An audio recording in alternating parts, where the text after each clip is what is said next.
Another lovely day for baseball in Detroit. This is the middle game of 3 between the Sox and the Tigers this lovely Saturday afternoon from Motown.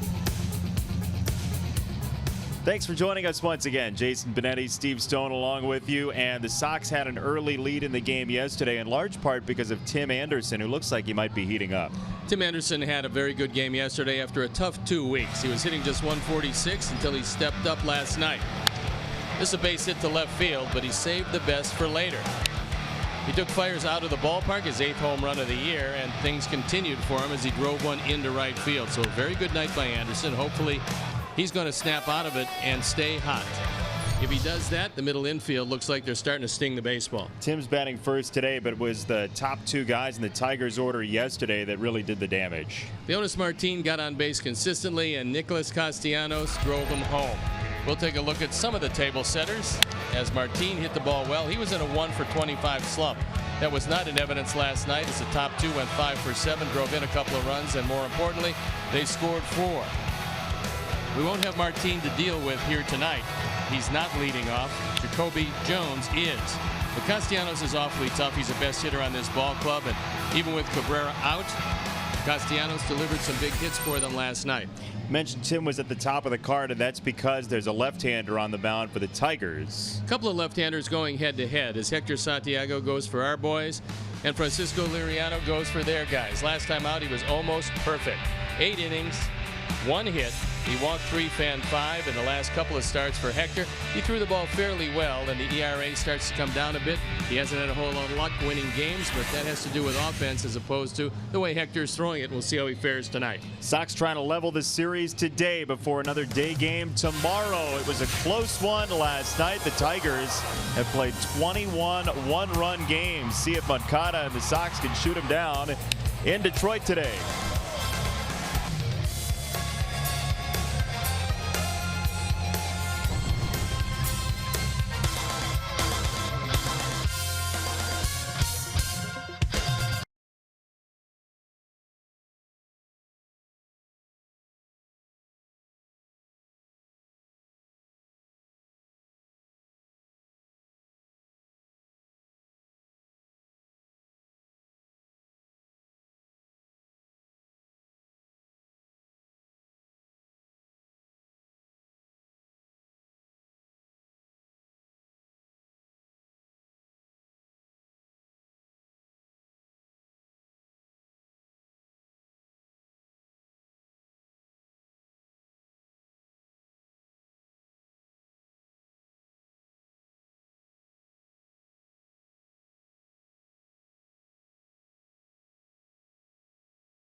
NBC Sports Chicago is brought to you in part by Toyota. Tested, trusted, Toyota. Toyota, let's go places. Blue Cross and Blue Shield of Illinois. Through it all. By Lexus, who encourages you to experience amazing. And by Miller Lite, the original light beer. Miller Lite, hold true. 77 degrees in Detroit. Another beautiful day for baseball. There was some drizzle earlier on, but the sun has come out. Francisco Liriano is on the mound, and we tell you about the White Sox lineup, brought to you by the Webb Auto Group. The best lineup of Chevys, Fords, Mitsubishis, Genesis, and Hyundai's the best price. Go to webcars.com.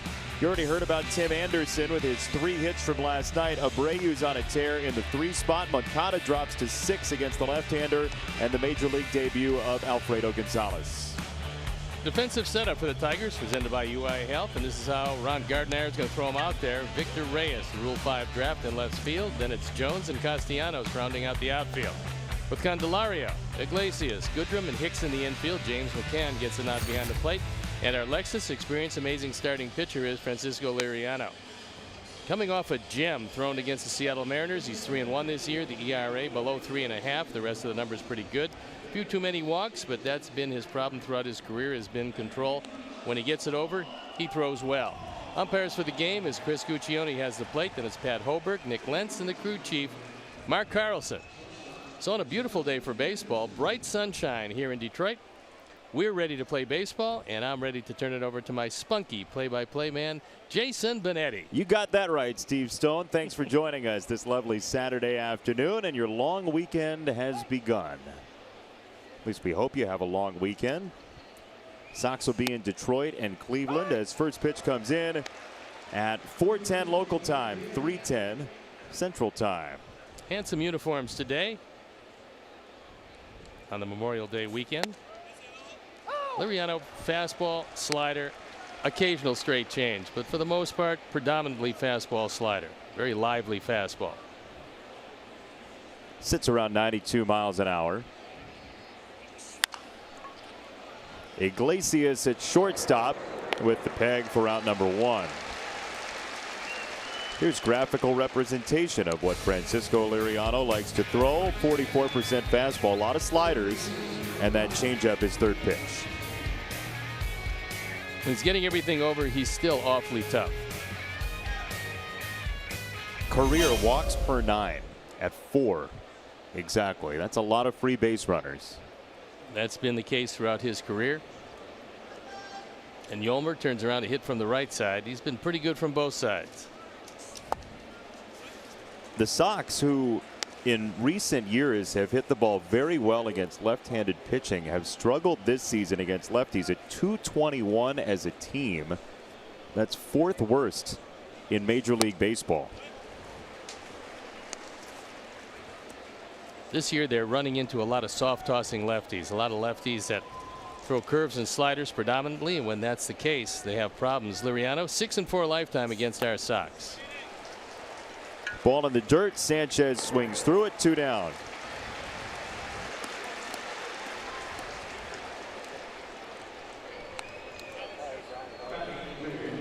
Yolmer came in under 200 right-handed, but a robust 306 as a lefty. The beautiful vista here at Comerica Park, dating all the way back to the year 2000. Still a good-looking stadium overlooking downtown, and a gigantic scoreboard in left field with a couple of Tigers patrolling the top. Where you'd normally have gargoyles on a building like this, they have tigers of the saber-tooth variety. Just in case you were thinking about stealing some of those lights, forget it. Put them down. Abreu checks his swing. He runs the count to 2-0. Jose, his last 8 games, he's had at least 2 hits in 6 of them, and 11 of 22 games with at least 2 hits in the month of May. I'd pitch around him too. So far, it hasn't really come all that close.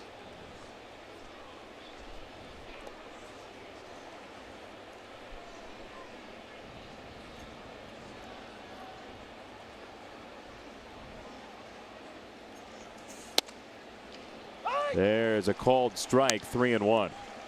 There's a break on that call, and if Chris Guccione throws it out there, it's going to be a good day for Liriano. And over the last 16, Jose has been red hot.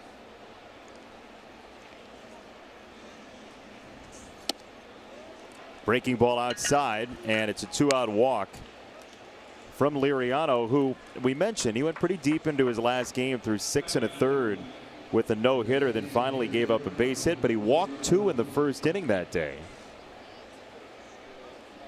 That's been his history.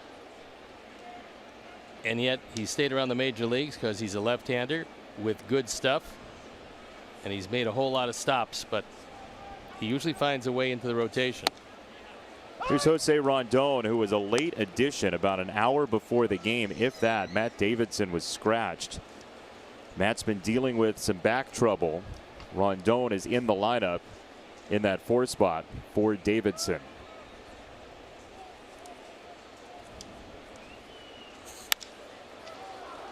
In the air to right field, Castellanos at the warning track makes the catch, and that'll do it for the Sox in the first.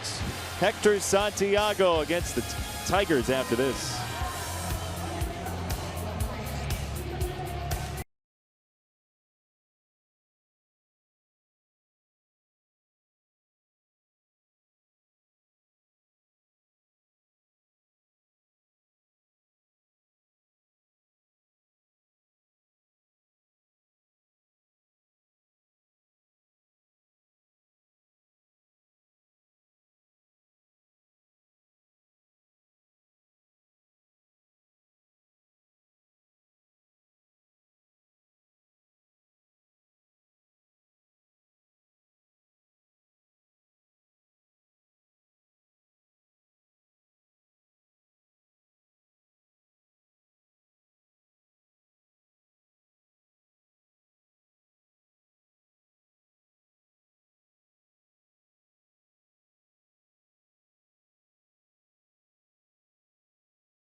For the Webb Auto Group starting lineup, scratched out by Ron Gardenhire and the Detroit Tigers. Jones at the top, and Castellanos, who has been red hot. Victor Martinez, the veteran, in the 4 spot. Iglesias is 8th, and Victor Reyes is 9th in left field, his first start of the series. Defensive setup for our Sox, as brought to you by UI Health, and Ricky puts them out there. Thompson, Engel, and Palka left to right. And a first pitch strike from Hector Santiago to Jacoby Jones. Yolmer, Tim, Yuan, and Jose in the infield with Gonzalez behind the plate. And we'll tell you about Santiago in a minute. He's ahead 0-2 on Jones. Jones has got very good speed. He's one of the guys that can really run, so it behooves you to keep him off base. 5 out of 6 in stolen bases for Jacoby Jones so far this year. This Tigers lineup does not have very good numbers historically against Hector Santiago. Jones is 1 for 9. Castellanos is 3 for 19. Victor Martinez 6 for 29.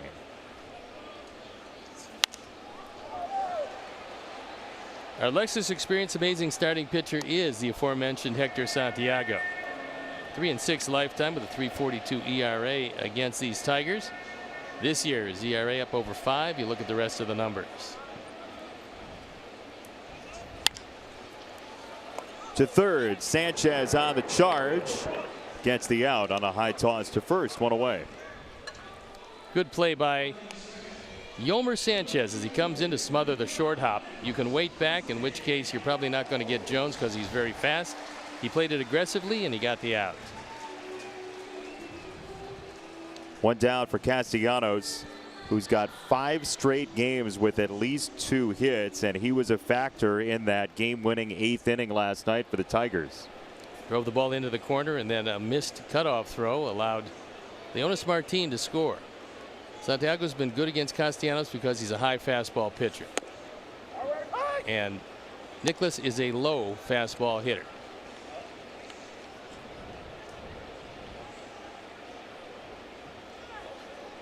He's 26 years old, former third baseman turned right fielder for the Tigers. Straight change, and Castellanos expanded his zone, and he's in a hole.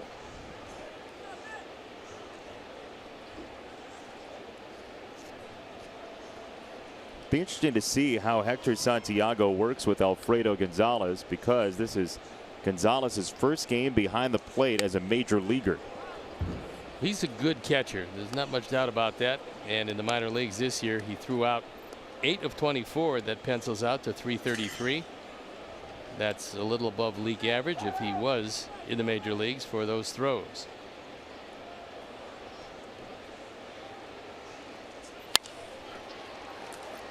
Tim on the backhand side. Again, now Abreu off the bag. He had to go high for the 2nd straight time, and he did not anchor himself. So Castellanos on thanks to the error. That's going to be the 6th error of the year for Anderson. He pulls Abreu off the bag, and Pat Hoberg on the call. We'll take a look at the foot. It is clearly off the bag and does not get back in time.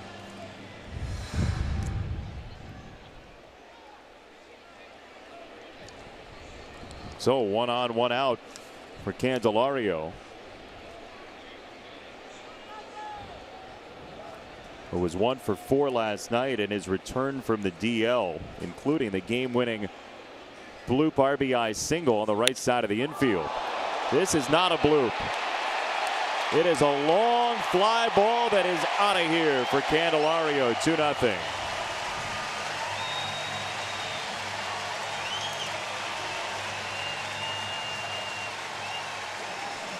Sixth home run, runs 18 and 19 driven home, so the air does come back to haunt our Sox.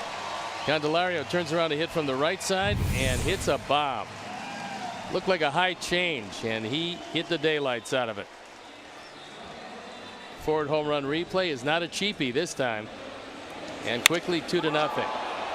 Came over from the Cubs, and the Tigers think they've got their third baseman for a long time. And Candelario shows he's got some pop from both sides of the plate. Chris Bosio giving him the big hug. So often you donate a free out to a major league team, and not only does it come back to bite you, but it happens pretty quickly. Unfortunately, you open the door, and usually they stomp through it.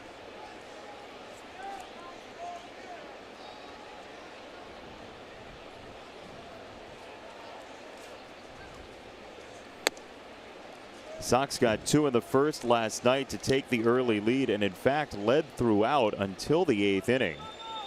Here the Tigers get spotted 2 runs on the home run from Candelario, who's reached base in 20 straight games. Moncada for route number 2. So Hector Santiago throws a lot of fastballs, and here are the Tigers who are best against left-handed fastballs this year. Castellanos at .444, Hicks at .385, then Candelario and Dixon Machado is on the bench.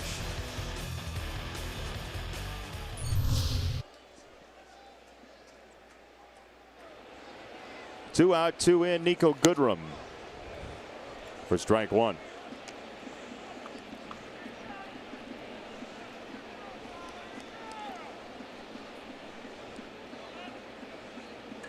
The Tigers have not been a major home run hitting team this year. That's just their 43rd of the season in a grand total of 51 games. Well, Cabrera out really hurts him. He only has 3 home runs at this time because he's been injured, and that's usually the guy that will have home runs in the teens. Hit well right center field. back at the wall, and this ball ends up off the fence.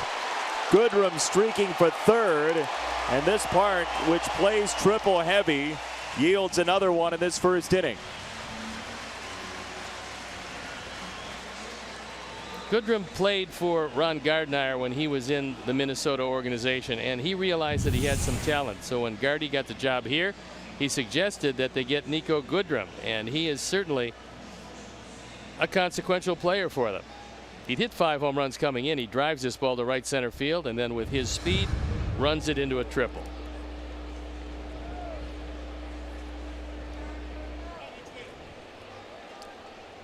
First one for Goodrum.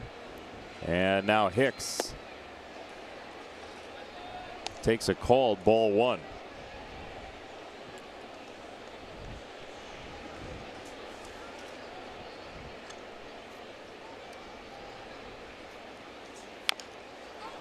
Tap third base side. Santiago has to hustle. And that will do it for the Tigers in the first inning. 2 runs, 1 earned. To the second we go.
Later in today's game.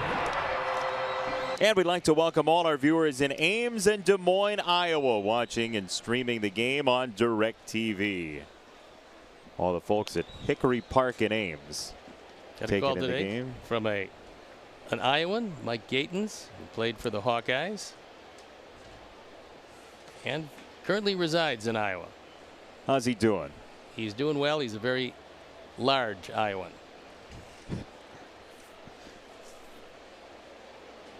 Here's Daniel Palka to lead off the second inning. And he goes after the first pitch, which he does. Okay, so we're just eyeballing it. What percentage of the time do you think Daniel Palka swings at the first pitch? 60%. See, that's what I would have said. And the number is 38% coming into today. Doesn't that seem low? It does.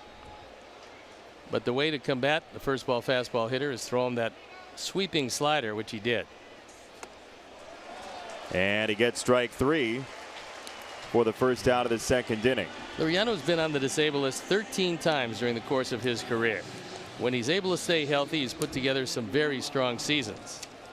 And you can tell by that slider that left-handers might as well not take a bat up with him, because when he's getting that in the neighborhood, he's awfully tough. Best year with Pittsburgh in 2013, 16-8 with an ERA of 3.02.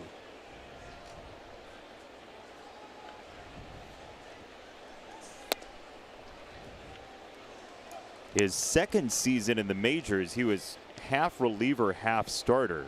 16 starts, 216 earned run average. but again, he was a reliever for part of the time that season. His only All-Star season as well. There you see the numbers. 5 over 500 for a career. He came up with the Giants, and I believe was traded to Minnesota in a deal that sent A.J. Pierzynski to the Giants. He's been traded for a lot of cats.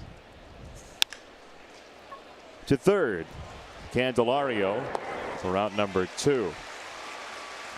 In case you were wondering exactly who he's been traded for, we have that for you. Joe Nathan, Boof Bonser, A.J. Pierzynski, Eduardo Escobar, Drew Hutchinson, Nori Aoki, and Teoscar Hernandez, among others. Those are just the principals in those trades. Boof Bonser. Boof Bonser had a very good arm when he came over. Joe Nathan had a wonderful situation with Minnesota. That turned out to be a good trade for the Twins. A.J. was quickly shuttled off by the Giants. A.J.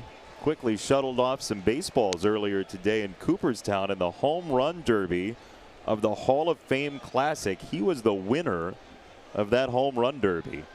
Still got it left. Oh, yeah. Last to center field and down. Adam Engel with the first hit for the Sox.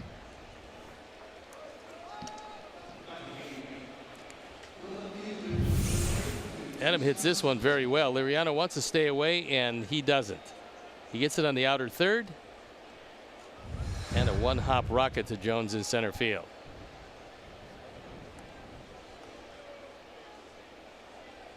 Adams had some good at-bats recently. He has, much better. He's swinging it well. Trace Thompson takes ball 1.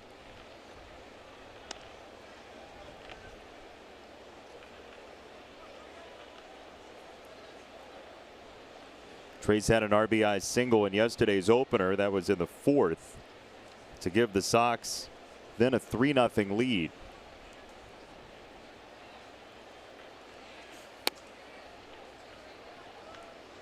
Liriano is living proof that if you throw with your left arm, you can hang around this game for a while. He started professionally in 2001. Still in the major leagues in 2018.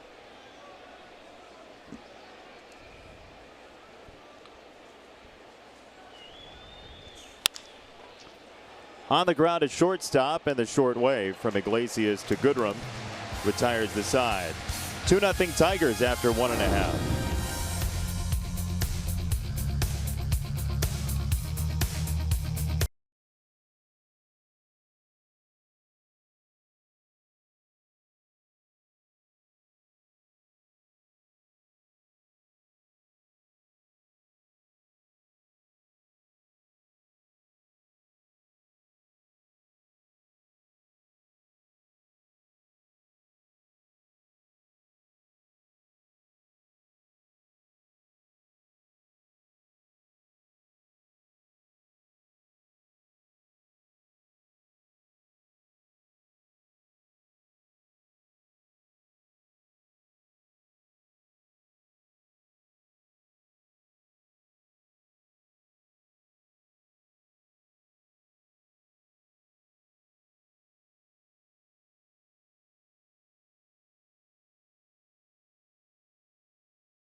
Card only available at your local Wintrust Community Bank.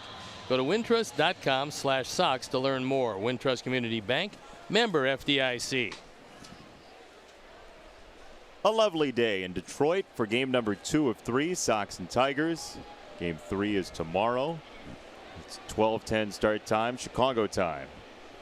Looked a little shaky coming to the ballpark, but the clouds have dissipated. Bright sunshine. Today's one of those days the forecast says a stray shower or thunderstorm is possible. There was a stray one a little earlier, but it has strayed away. Somebody should have adopted it before it could pour down on us.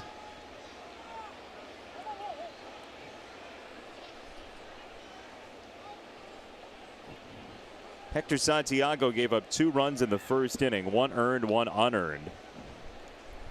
The Jamer Candelario 2-run homer.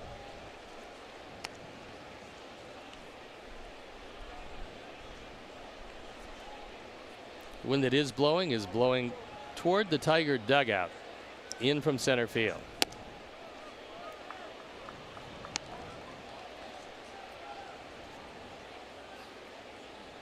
Heavier wind today than yesterday. Yesterday a non-factor, today a bit of a factor. 2-1 threaded in for a strike, 2-2 on McCann. 27-year-old out of the University of Arkansas, former second-round pick.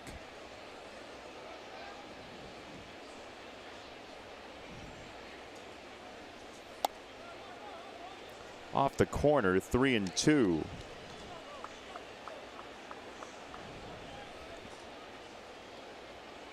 How many catchers do you see, James McCann being one of them, who had their first home run as an inside the park home run? Not many. Yeah, he's like the only one.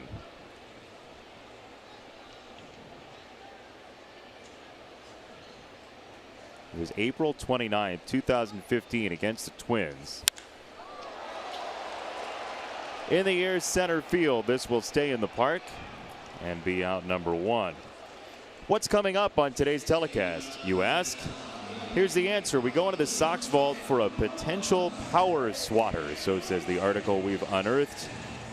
Gleyber Torres hitting the ball well in the Bronx, and it's a Memorial Day weekend sale at the swap meet. 50% off everything. It's a good time for it. Yeah, how do you get half off of something you don't know that you bought? Well, whatever it is, you take 50% off. If it's a player, you decrease his statistics in half. Oh, I see. Yeah. So he loses half of his career. In the meantime, center field might not be the place to hit it at 420 feet. One of the longest center fields in baseball. So Iglesias hits it on the ground. Anderson is on target. 2 away.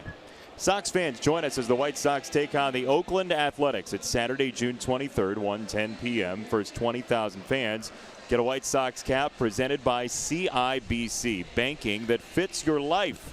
Buy your tickets today by visiting whitesox.com or by calling 866-SOX-GAME. That's a good Oakland team that's hanging around in the West at 26-25. They're 7.5 back, but they would be in first in the AL Central right now. Reyes for Major League hit number 4 for Victor Reyes. He's a Rule 5 draft. The Tigers had the first pick in the Rule 5 draft, and they took Reyes from the Arizona Diamondbacks. They have to keep him the entire year or offer him back for half price. They don't want to offer him back, so Ron Gardner was talking about Reyes and said that he was trying to play him in blowout games mostly because he wanted to ease him into the lineup, but the Tigers don't get blown out very often and don't blow out anybody else, so he's starting him today, and he appreciates the nod and takes it into right field for a base hit. Immediately he's on base. Yeah, you mentioned close games have been the norm for the Tigers this year. 50 games, 21 have been 1-run games. That's second most in Major League Baseball. It's pretty amazing at this point because they don't seem to have overwhelming pitching, and yet that's a huge percentage. Over 40% of the games of the 1-run variety.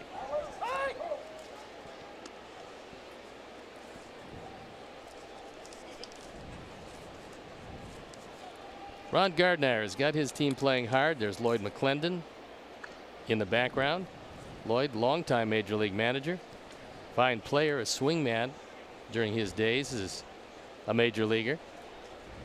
He could argue with an umpire too. He could get a little steamed, yeah.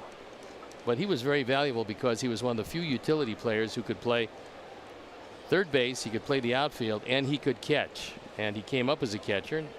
Pretty valuable man to have around.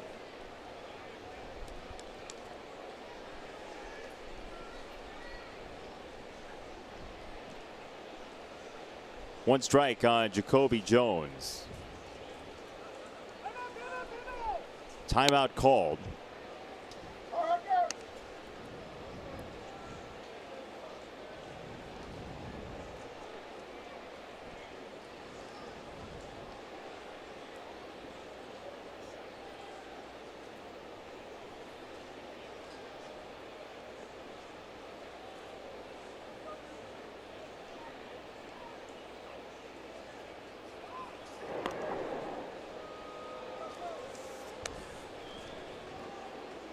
When did the throw to first become a booable offense? It's been that way for quite some time, actually. Yeah, but how long does it date back? To the beginning of time. Oh, right after the dinosaurs left the earth. I thought there was a chance of that.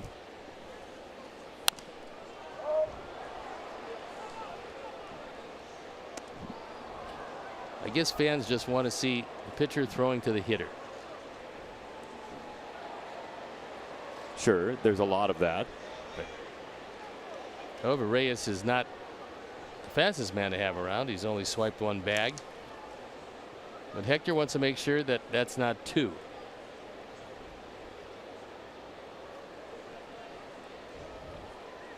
There he goes. And he is safe. Make that two bags. And he picked a good pitch to run. It was an off-speed pitch. It was up in the zone. Gonzalez had no chance whatsoever. Even though he makes a pretty decent throw, just not near in time.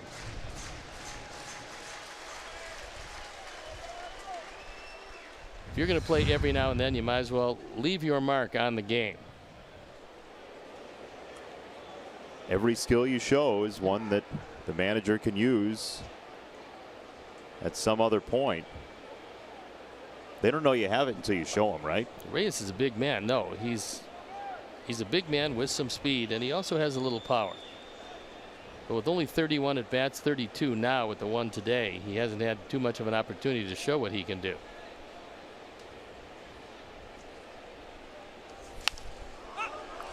Popped back, still 1-2 on Jones.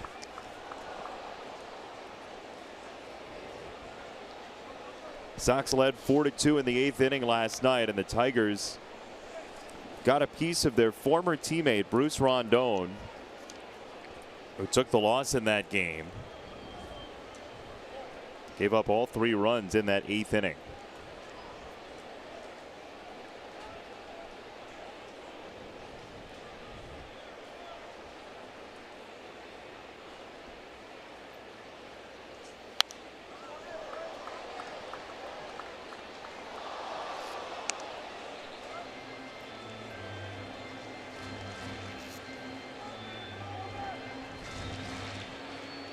Jacoby Jones is trying to establish that he can play center field in this spacious ballpark, because you absolutely have to have a burner to play out there every day, and he is one of those. He's got great speed.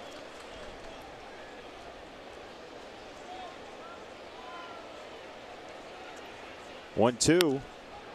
Foul of third. 3 straight 2-strike foul balls for Jacoby Jones. Jones came over to the Tigers from Pittsburgh for Joakim Soria. That was at the trade deadline in 2015. So they were trading Pittsburgh, a guy who was serviceable out of their bullpen, certainly. And Pittsburgh was trading them a very fast, a very young outfielder. And at 6'2", a little over 200 pounds, this guy is strong and has great speed.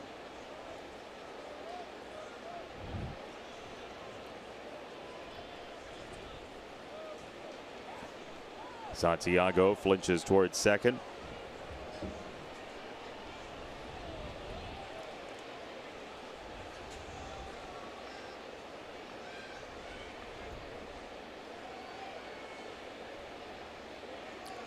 Ball and 2 strikes. High fastball does him in. First strikeout for Hector. Alfredo Gonzalez makes his major league debut at the plate after this.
Steve Stone, I'm Jason Benetti, our entire crew.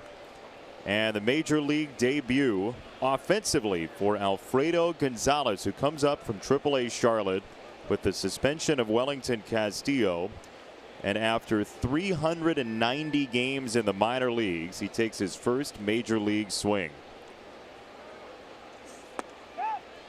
It is strike one. When you consider what had to happen for him to get here, it is somewhat remarkable.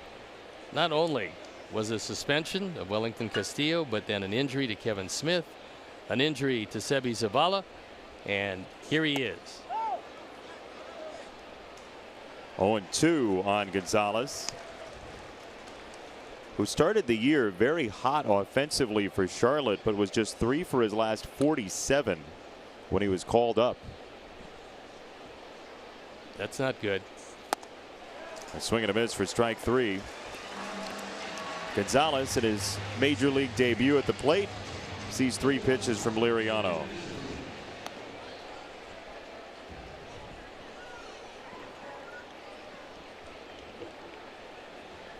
So here's Tim Anderson. We're talking about that ball that he hit to foul territory that was ringing in his hand yesterday.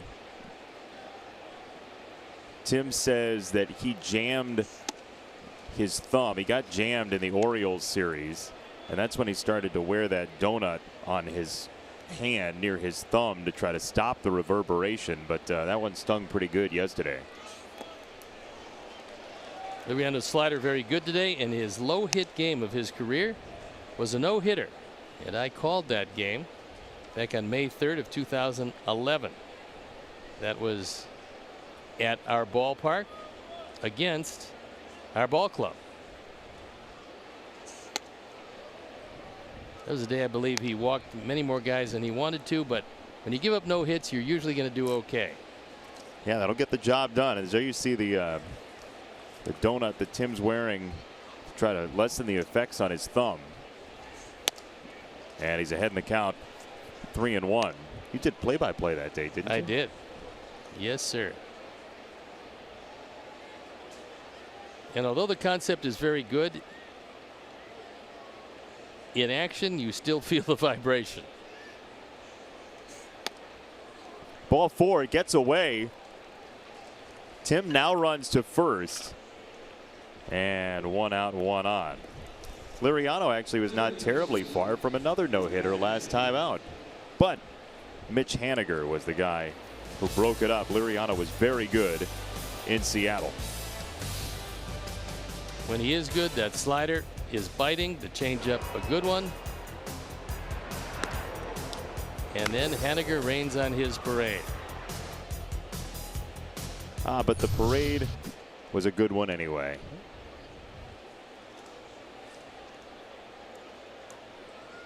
One on, one out, Yolmer Sanchez. And Tim draws a throw. Sox lead the league in stolen bases with 43 of them. That's not just the American League, it's the entirety of Major League Baseball by 6 steals coming into today.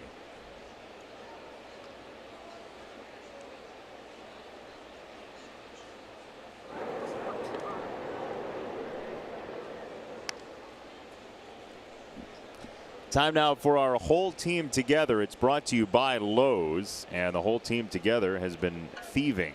43 steals, 6 ahead of the Braves and Mariners.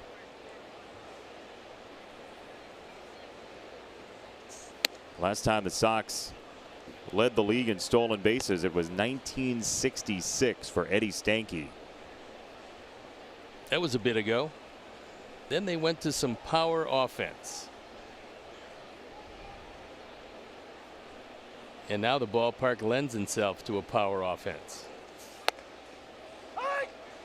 You do have to play to the ballpark in some ways, don't you, in this day and age? If you don't tailor your team to your ballpark, then you run the risk of the opponent coming in. In the case of guaranteed rate field, the opponent would come in with more thunder than the Sox have. And playing 81 games at home, that's probably not conducive to any titles anytime soon. Another throw on Tim, who leads the team with 11 of those 43 steals. Only way Liriano is going to pick anybody off with that move is quite simply for the base runner to decide he's going to break on first move, and then Liriano goes behind him. Other than that, there's very little deception in his move to first.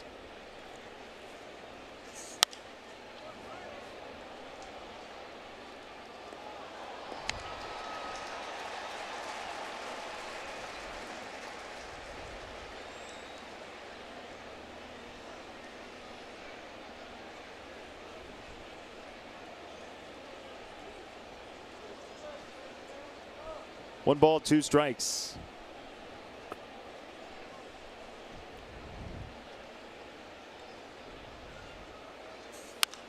Slider, foul of third.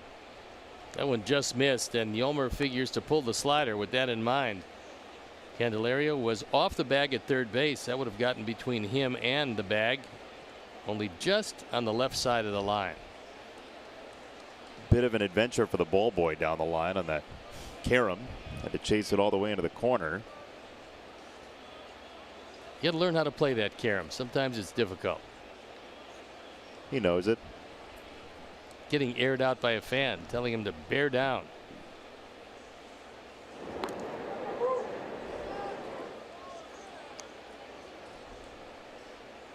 That's what they pay you the big bucks for, right?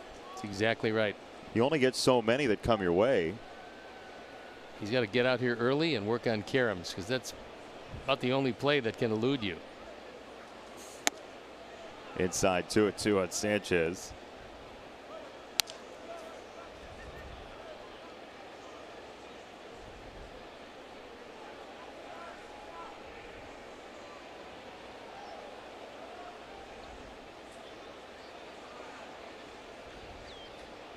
Here's the change, and let's see if he can wait back.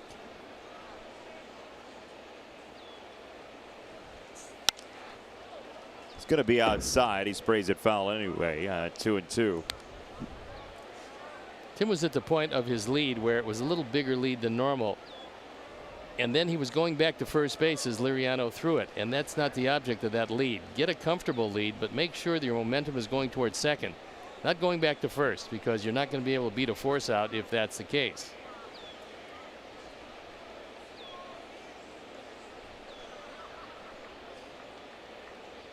Two and two. Called strike 3 at 92 to the edge. Yolmer thought he could wait around and maybe Chris Guccione wouldn't ring him up. But that one had a good piece of the inside corner, and Liriano got the called third. McCann wants it inside. Liriano gets it there. And that just little easing on the inside corner of McCann, we saw that last night. Not known as one of the great framers in the game, and yet he's been pretty impressive in the brief game and a couple of innings so far. Who is your favorite framer? Rick Dempsey with Baltimore, because he did a lot with his wrist. He very rarely would yank the glove. He said he would go down before the game, warm up pitchers, and work on just a little easing of the wrist, one way or the other. And if you do that, the umpire can't perceptibly see you're doing it. You're actually moving with the baseball one way or the other. It is especially important on low pitches that you move your wrist up and you ease the ball up to make it appear like the pitch is higher. Same thing with high pitches, taking your wrist down as opposed to just jerking the glove. Thought you were going to say Thomas Jefferson. Oh, but he wasn't a catcher. He was playing first base then. One of the great framers. Ball and a strike on Abreu. Anderson at first, 2 down. Third inning. And the 2 runs in on the Candelario 2-run homer in the first. Catcher can actually buy strikes by, if he sits up away, you put the edge of the glove on the outside corner, meaning then your glove is good 2 inches outside. If a guy hits your glove, it's going to be 2 inches outside, but you'll get the call.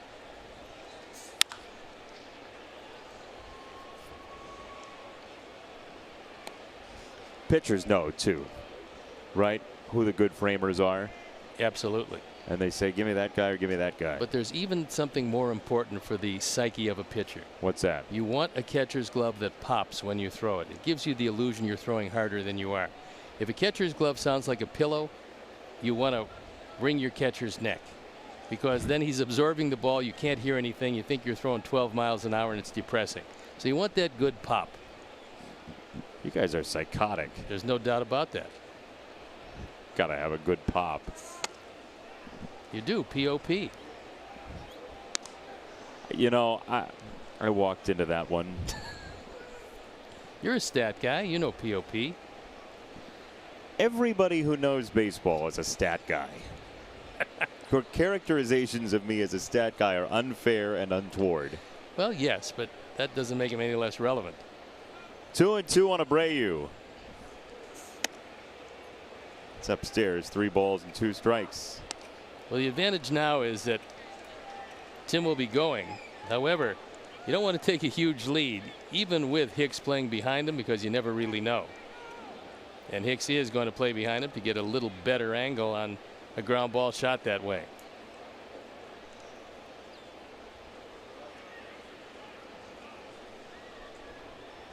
Three and 2. Abreu lashes it to left field. This ball is down and into the corner it goes. Anderson is on his way home. The doubles factory that is Jose Abreu drives in another, and it's 2-1. That's a disadvantage for the pitcher of not making a 2-2 pitch in the zone, because when it goes to 3-2, Anderson off to the races. He wouldn't have scored on this had it not been running. But when the count goes full, he is running. He scores easily without a play. And Jose goes into second base, continuing his barrage of extra base hits. For Jose, that is double number 18, far and away tops on the ball club. Moncada's second with 11 of them. He has the most doubles of any major leaguer in the month of May. And he adds to it. Only one back of the major league lead now, with Kevin Pillar and Mookie Betts at 19.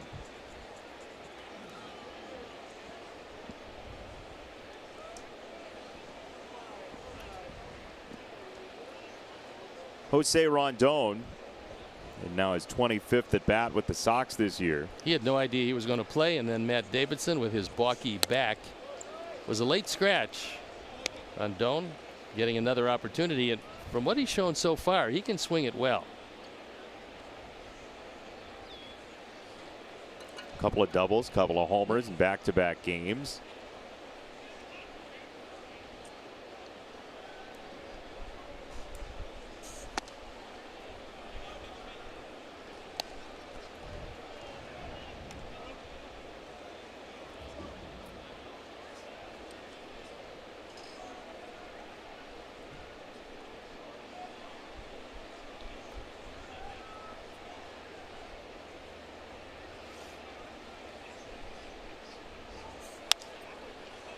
Rondon flips it to right field. Castellanos has no room, and it's 2-2.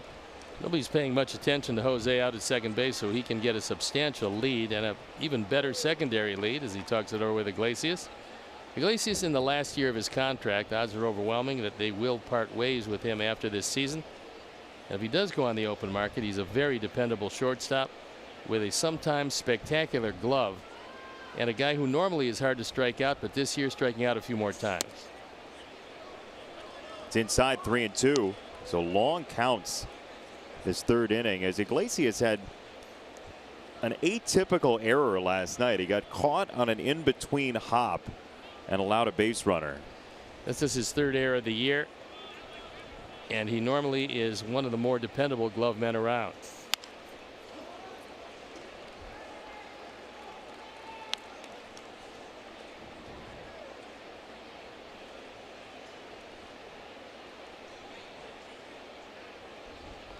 Poor ball boy in left field just had another ricochet to deal with.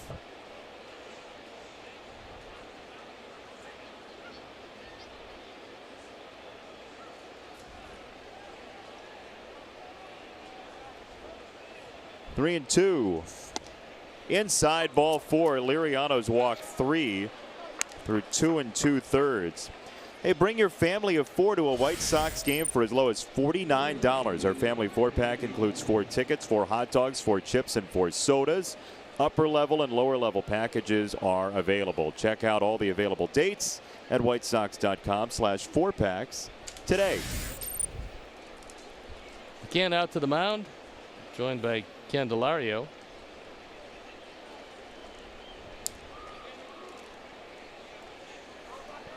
Liriano was briefly a member of the White Sox, but that really didn't last long. That was back in 2012. He made 11 starts and 12 appearances, went 3-2, and later went to Pittsburgh the next year. 29th pitch of the inning gets a ground ball, and Iglesias smoothly retires Polka. Sox score 1, Strand 2, 2-1 after 2.5.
Ricky, how do you get a new catcher up to speed?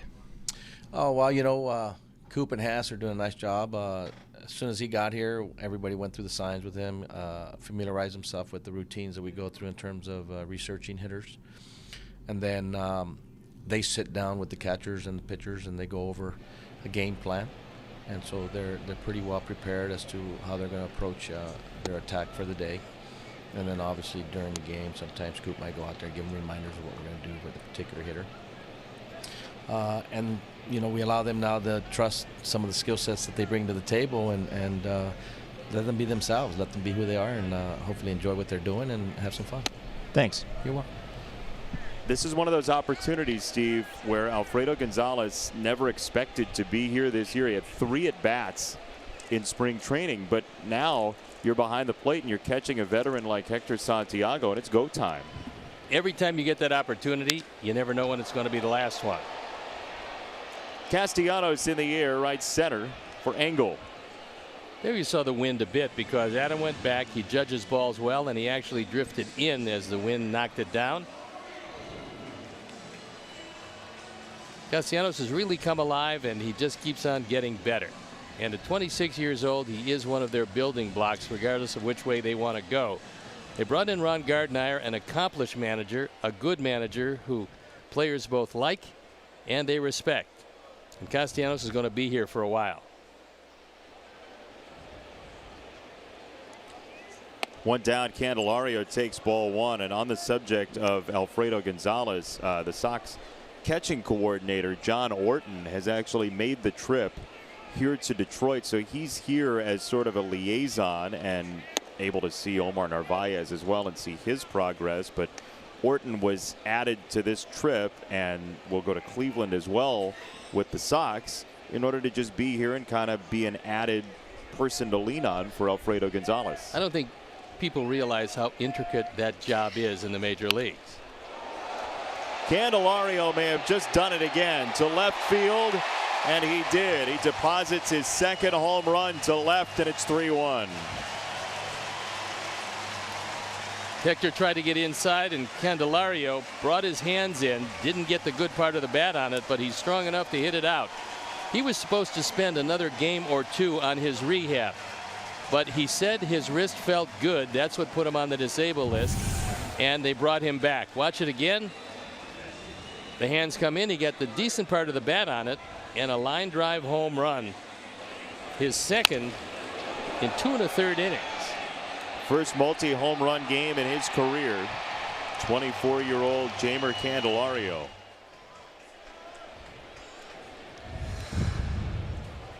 So he's a tough out. I guess today he's been an impossible out. And here's Victor. And the Cubs decided they were going to trade a lot of their young players away in an effort to win now. And Detroit, one of the beneficiaries of those trades.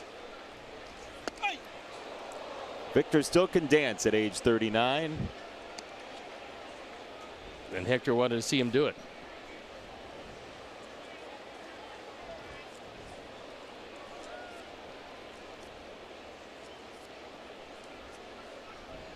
Two and 0. High into the blue sky. Glove as sunglasses for Tim Anderson for round number 2. Your 2018 Chicago White Sox are presented by Guaranteed Rate, your trusted teammate throughout the mortgage process. Experience the difference today at rate.com.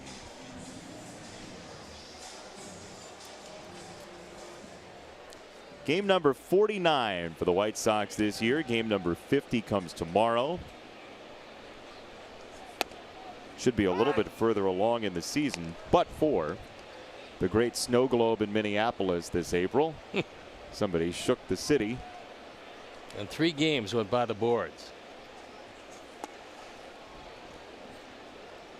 When you look at the result of that Candelario trade, you see him certainly, but the one guy you don't see is a young shortstop by the name of Isaac Paredes. There's a very good chance he is the shortstop of the future for the Tigers.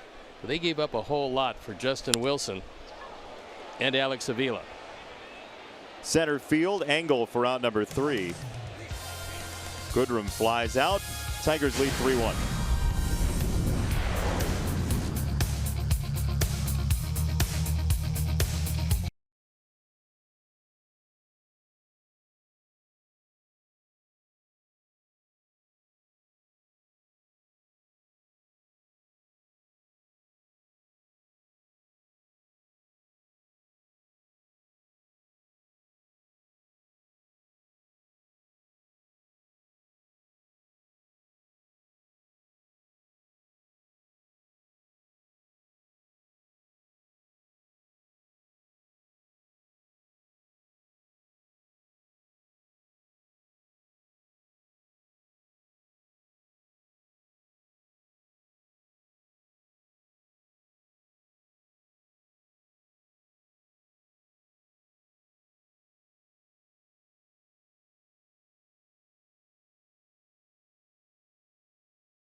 For Chicago, get a look at the White Sox farm system as the Charlotte Knights take on the Indianapolis Indians. Coverage begins at 6. You can stream the game on the NBC Sports app. It is a hot one. Get the spray bottle out today and do some dental work. Yes, sir. The joy of having kids. A young Jack Ruby aspiring for a career in teeth. No, I don't want the menu. I want the teeth, says the young one. Moncada, Engel, and Thompson coming up for the Sox in the 4th.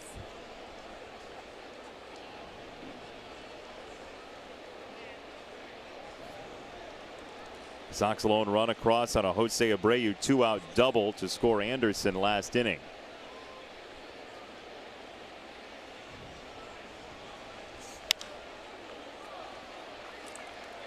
Lofted straight away.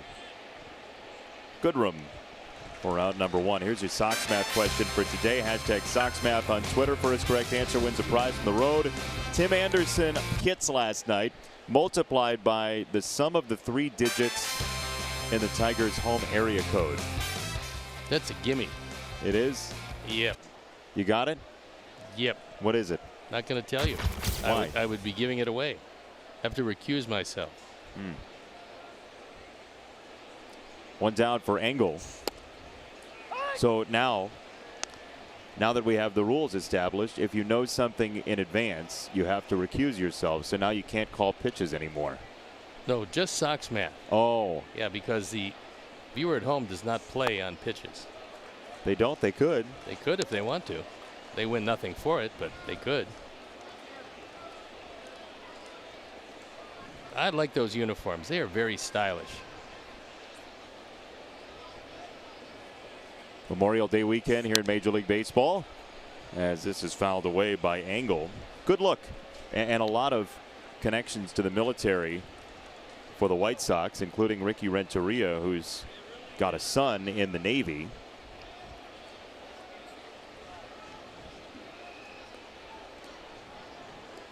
For the game, Ricky went into the stands to sign some autographs, meet some people. It was kind of nice. And there are a lot of folks here today. It's a good crowd. Liriano earns strikeout number 5. Sox fans, join us as the White Sox take on the Cleveland Indians. That's Thursday, June 14th, 1:10 p.m. First 10,000 fans get a free commemorative blackout game T-shirt presented by the Village of Bedford Park. Bring your business home to Bedford Park and win big. Buy your tickets today by visiting whitesox.com or calling 866 Sox game. Can you believe it's been 10 years? No, I can't, because I go back to that game remembering the excitement surrounding it. The great job of Johnny Danks, Jim Thome hitting the Titanic home run. But time just flies by, and you just don't think much about it until you look back on something that you remember as if it were yesterday. In the meantime, Cleveland's inability to shut down the opposition has seen to it that a lot of the people in this division believe there's still a shot for the postseason or a division title. Cleveland under 500, leading the division, playing .490 baseball. Andrew Miller has really scuffled. Was on the disabled list earlier this year, has come off the disabled list. He's a mere mortal these days.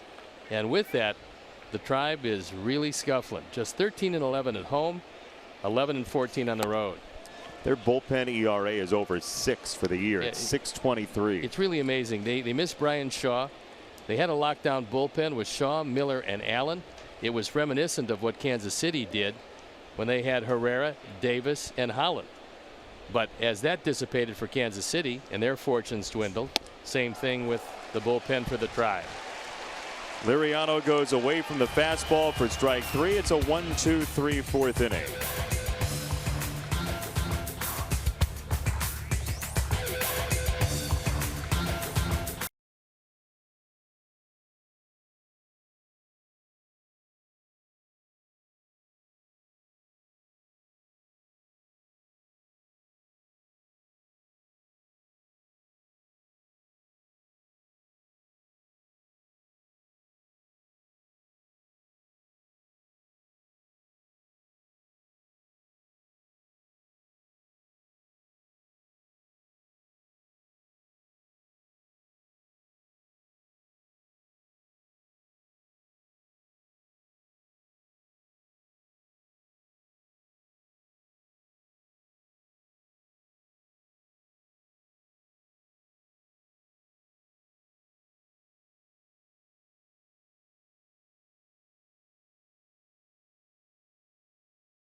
guaranteed rate. It is Eloy Jimenez during a 6-game hit streak with Birmingham.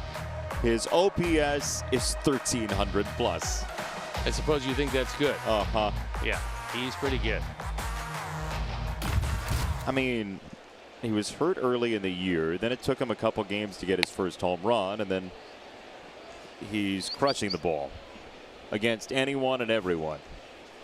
That's been the case. On what day exactly is he coming up, Steve? I think you're not going to see him for a while. But what would day be is my Kopech guess. coming up? What day are all these guys? You have it all on your calendar, don't you? I would say that you'll see Michael before you'll see Aloy. Huh. That is the most asked question No doubt I get, about and it. rightfully so, but we don't know what day. No. We cannot even think about what day. The Sox don't even know what day. It depends on a Many number things, of factors, yeah. including their development. 2-1. Now 3 balls and a strike. Draft coming up on June 4th. It'll be an exciting day for the Sox, drafting 4th.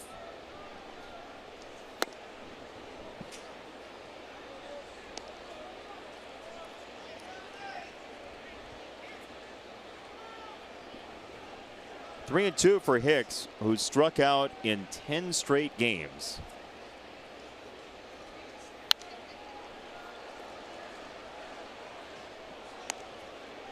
Alan Thomas, whose son Alec is a very talented player.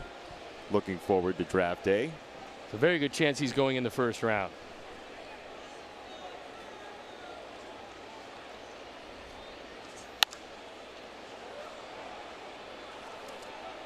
If there was a good guy draft, Alan Thomas would go in the first round as well. Who would you draft first in the good guy draft of all time? Jim Thome? Really? Yes, absolutely. That one sneaks through. It's a base hit for Hicks. Let it be known, our stage manager, Jeff, here in Detroit, raised his hand, and Steve looked him off and said Jim Thome. He's got zero chance. He's got some upside, maybe 6th, 7th round. He's too old for an upside. As a good guy? Oh, he's okay for that. Just, let's see, he's behind us. We can't see him what he's doing between innings, so we'll say he's a good guy. Smart call. Here's James McCann off hit number 5 for the Tigers this afternoon.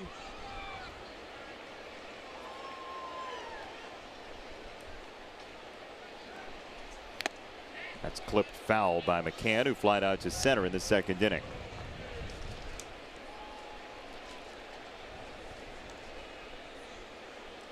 Three home runs out of 5 hits against Santiago for McCann. He's had the best luck of anybody in this lineup with extensive playing time against Hector, who got inside on him that time and induces a pop-up to Sanchez for out number 1. Here's your Sox math winner. It is Jay Rhesus once again. 3 hits for Tim last night, 7 digits in the Tigers' home area code of 313. I told you it was a little too easy. Could have been 248 also, you know. Could have been. That would have been 14. 3 times 7, 21. And in case your computer's overheating after Sox math, just fan it. It's that kind of a day. Very warm, very sunny. It was overcast up until game time. I guess she was tired of the fan. That look that got shot to her right was not a great one. Right. Get me a libation and quit the fanning. Those are the great relationships, though, where without even speaking, the other person knows what you want or don't want.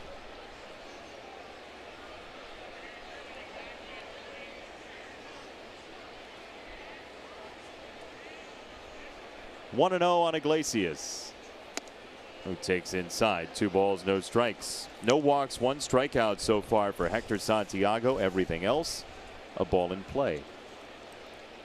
It was the Iglesias double down the line that really started things off in the 8th inning. Turned out to be a winning rally in the bottom of the 8th.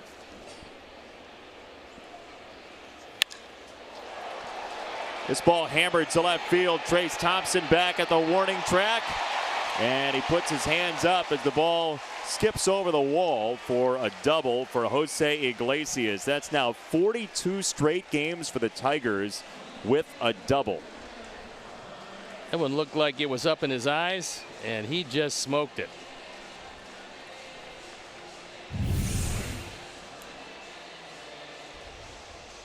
Got most of this. He has hit a couple of home runs, but not many balls harder than this one. Hop, and it saved a run out of the ballpark. Trace couldn't get to it. Tigers are now one game with a double away from the all-time record for the franchise of 43, dating back to the Ty Cobb days in 1924. And they've been doing this without Miguel Cabrera, who is another doubles machine. Infield in at all 4 positions. And that's why. Ground ball to shortstop. Tim slings it home. Tags waiting. Gonzalez gets it down, and Hicks is out for the second out of the 4th inning. You want to throw a ground ball when the infield is in, and that's exactly what Hector did. And then a good play on the short hop by Tim with a good solid throw. Let's take a look at the high-speed action powered by Xfinity, and the throw is right there, waiting for Hicks to arrive. And when you're a slow-running catcher who happens to be playing first base, you're not going to beat that out. So moving the infielders in, good call by Ricky Renteria, and good execution on the part of the Sox infield and Hector Santiago.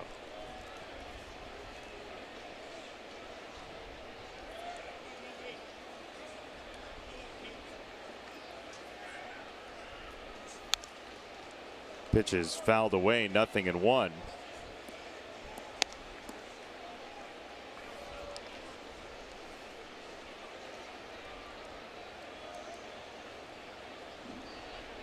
I had a Twitter error. I gave you the wrong Sox math winner. Jay Reese always wins, so we just assumed that he won, but he actually didn't win today. So really? We will revamp that. Turkish Hammer 3 was in first. Congratulations to the Hammer. You should be castigated for that. I should. An official Sox math appeal was filed, as now it's 0-2 on Jacoby Jones. Well, it's late in the road trip. I can understand where you'd mistake that. Late in the road trip? Yeah.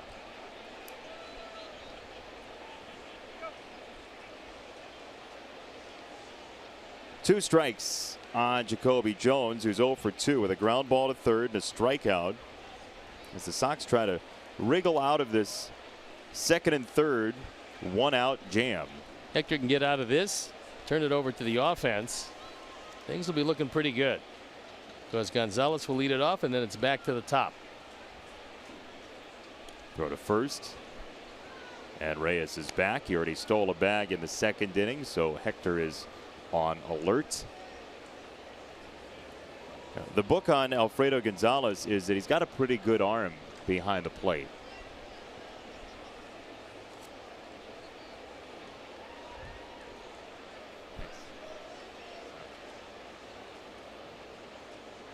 Two strikes. Swing and a miss. Strike 3. Nicely done by Hector Santiago. And we will go to the 5th inning. That Sox math music means the Turkish Hammer gets a musical interlude on the way to the 5th.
White Sox into your X1 voice remote and get live team stats on your TV. Change the way you experience TV with Xfinity X1. A lovely day for a beard. A little sticky for a beard. Well, fortunately, he's not sweating. How truly fortunate. And you could certainly use a fan today. Fan Tommy? and a lot of sunscreen. Tommy fan? He's a good player. Having a nice year in Yes. center field for those Cardinals. Yes, he is.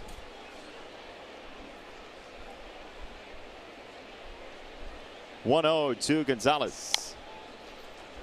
On the grounded foul. 1 ball and 1 strike. Aw. Got to hydrate. It's very important. Well, Spitting it out is not that important, but you got to hydrate. is that the same child that was Yes. doing the dental work It earlier? was an aspiring orthodontist, perhaps. So maybe the earlier scan was to try to figure out how to keep the liquid down, and it wasn't thorough enough. Could be. Yeah.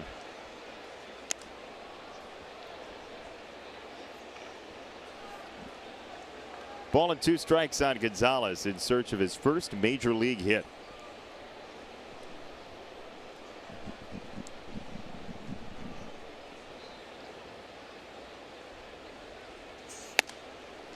Strike 3, Liriano with 3 straight strikeouts.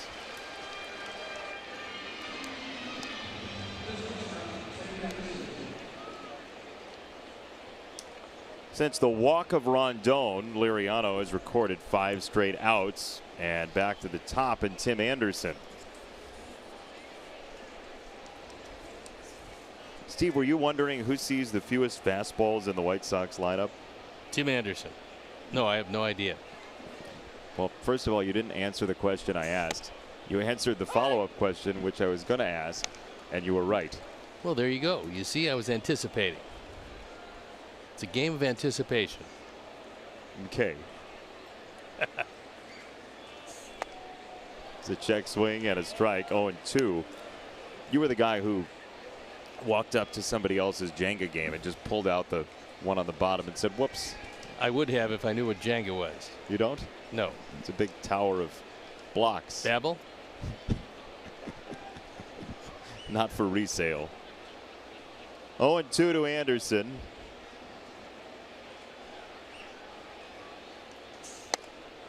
That is inside. 1 ball and 2 strikes. But Tim does see the fewest fastballs on this roster, just over 60%. He sees the most sliders of any Sox regular. You would think he'd see another one here. Tim crushes this ball to left field and out of here. Liriano decided to try to sneak a fastball by him inside, and that's why he doesn't see a whole lot of fastballs inside. That's the 9th home run by Tim Anderson. I felt before this season started he was going to hit 25 this year. I told him so. He said he felt like he could do that, and he's strong enough. Talking with Kurt Gibson, the great former Tiger, he said this guy has deceptive strength. Our forward home run replay, Liriano tries to get inside. Tim does not allow him to do that. And just like that, it's a 3-2 game. And with that home run, another generous donation from the Alex Snellius family in loving memory of Ursula. And Tim Anderson, who's been effective against left-handers throughout his career, has scored both runs today for the Sox from the top of the lineup card. 9 and 15 on the power numbers, as that thumb not giving him a whole lot of problems with that one. Sanchez, though, has not seen Liriano as well. He struck out 3 times, and that's the 8th for Francisco Liriano. This has not been a big strikeout year for Liriano, and yet today he's got the kind of stuff that guys aren't squaring up at all. He had only 37 strikeouts in 53 innings coming into action today, and yet 8 of them in the early going in this game.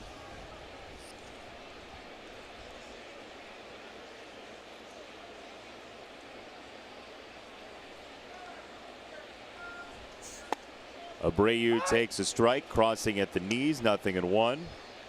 Jose a walk in the first on 5 pitches, then a full count double to drive in Tim Anderson in the third.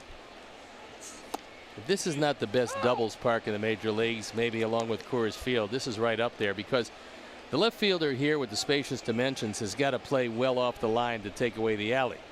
So down the line is for sure a double, but you see the big gap into left center field, and Jose certainly can plug that gap quite a bit.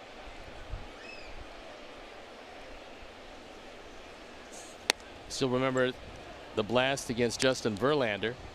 First time he saw him, he took it straight over the center field fence, right into the hedges, waving bye-bye to the 420 mark. Then he followed it up the next time he saw him at the ballpark in Chicago and hit another home run over the center field wall against him.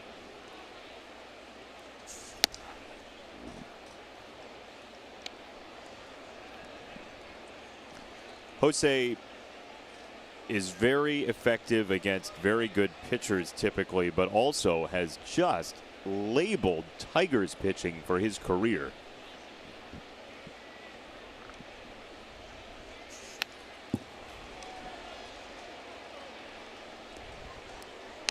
Jose is always a very good hitter. There's no doubt about that. He's established that from the first year he came into this league. But he seems to get up from the better pitchers around. I mean, it's a personal challenge to hit the best in the business because he feels he's among the best in the business. 2-2. Abreu sends this out to right field. Castellanos back at the warning track and the wall, and it's gone. That ball carries out for Abreu. He ties the game at 3.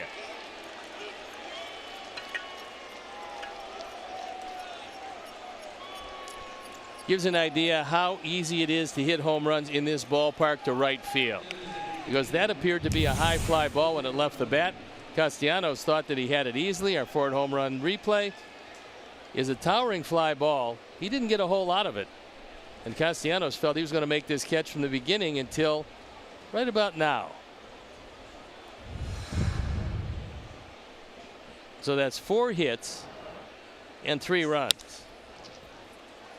Iglesias at shortstop on Rondon for the final out of the inning, but the Sox have come back to equalize this game. Abreu and Anderson go yard.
Come back against the Tigers today, and they've found the tie ball game with 2 solo homers in the top of the 5th.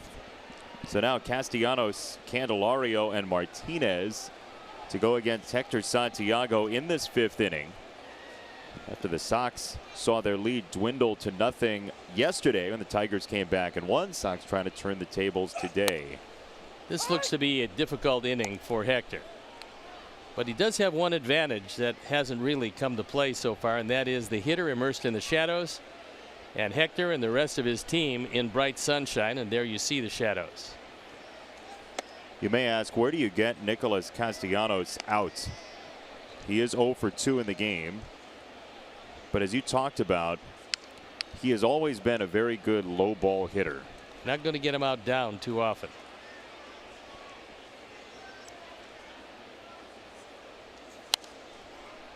That's where that ball was, 1-2. This is from the catcher's perspective, his heat map. You see the extravagant batting averages, low and inside, slugging percentage, I should say, and then downstairs and down the middle, certainly, but down and away and up middle are the places you'd go, according to that.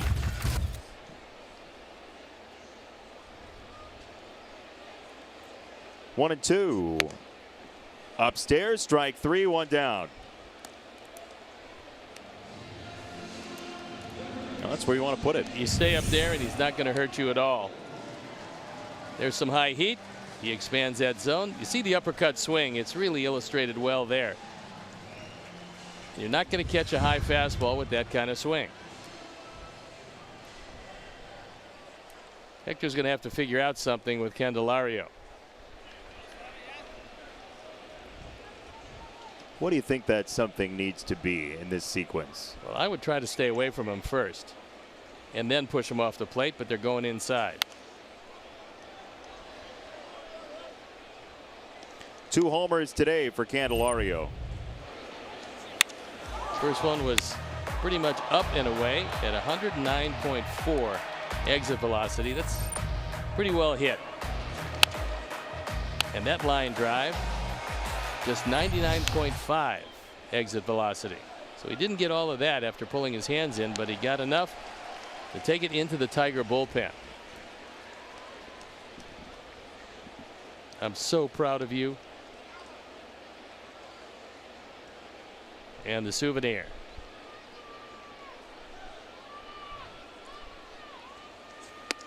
We found our Tigers authentic fan.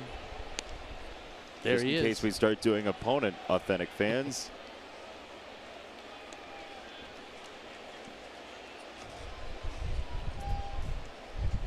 If you missed it, we had our first authentic fan this season with our buddy Marek, who came up to the booth to say hello. Swing and a miss, strike three, and the silver in the javelin goes to Candelario, 2 down. He did keep it away that time with the changeup and completely mystified him after getting on top. Then he threw one under his chin. When you do that, the outside corner looks a little bit further away and loses a bat and the at bat.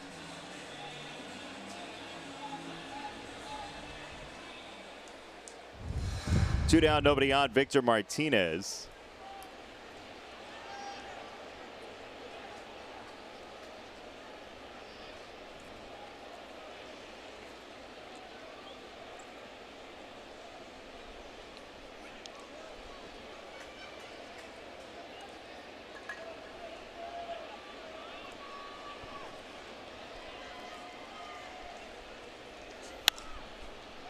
Victor shoots it foul. Well, he has struggled batting average wise over the past week or so, Victor Martinez, but he's put the ball in play. 1 strikeout his last 9 games. He's always had the ability to do that. But the batting average is down from the right side, which is most unusual for him.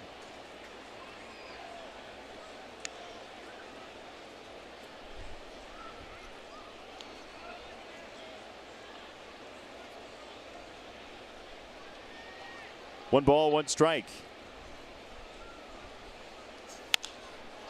Fastball laced to left center field. And a 2-out single for Victor Martinez.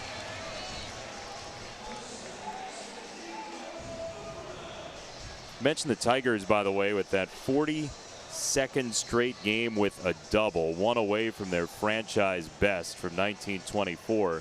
The major league record for consecutive games with a double is 75 by the 1996 Cleveland Indians. That was an offensive juggernaut, one of the most powerful teams assembled. Top to bottom, they had some bangers on that club and still couldn't win it all. Jim Thome, among others, and you know, it's really interesting. The day that streak stopped, they won the game. They hit 3 homers and had a triple, but no doubles.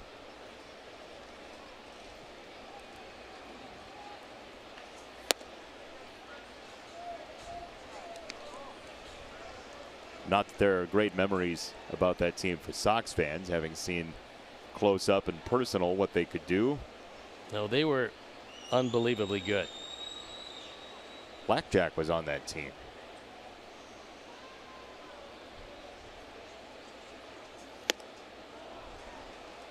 Hector's gotten some chases upstairs out of the zone today. Right now you want to get in as many innings as you can with this kind of visibility, as we've seen some very awkward swings. As you see the shadows from the light standard, has to be affecting the visibility.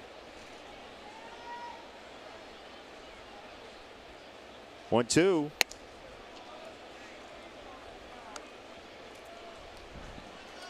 Ball goes in and out of the shadows, right? Yeah, at this point. It does indeed, and it really wreaks havoc on you with the spin of the ball. You can see a fastball, you just don't see the spin very well.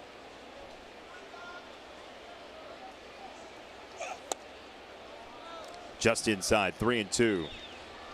Goodrum has some pretty good power. Very limited action. He's hit 5 home runs already. John Hicks waiting in the on deck circle if Goodrum can keep it alive.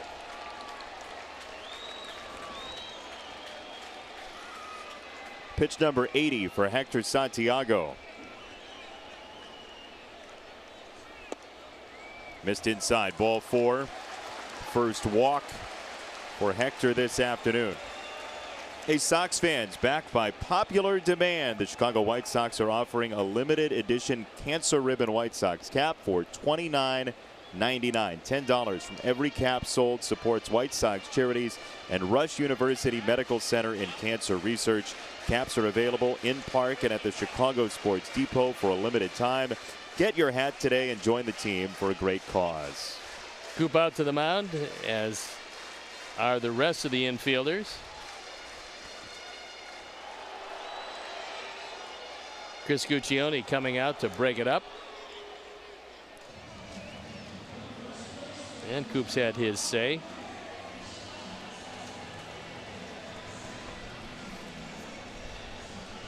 Hector Santiago, yes, he's got an ERA above 5, but there have been games where he's pitched pretty well and gotten the Sox innings, especially as a starter. Sox still have yet to win a game he's pitched in all season, relief or in the starting position. That's bad luck more than anything else, because he has thrown well at times. And he's also been a godsend because he ate up innings when he was in the relief role, and he's been certainly acceptable as a starting pitcher. He wants to go through the signs again with Gonzalez. Again, this is Alfredo Gonzalez's first game behind the plate in Major League Baseball.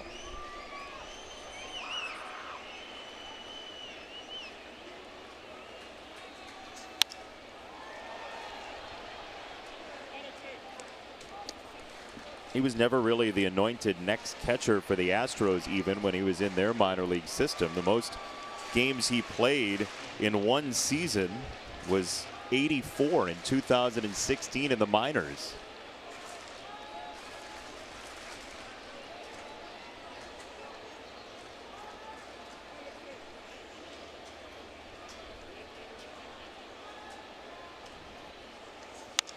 Boy, there's a huge lead out there for Martinez at second base, as this is into foul territory, and Palka can't get over there to make the catch. It is 0-2 on Hicks. That ball slicing away, and Daniel made a good effort at it, but could not get it. He tries. Unfortunately, does not fall into the stands.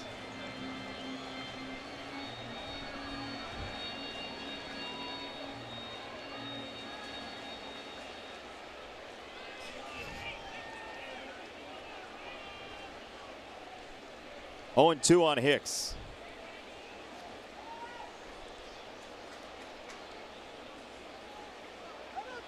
And time called by Gonzalez.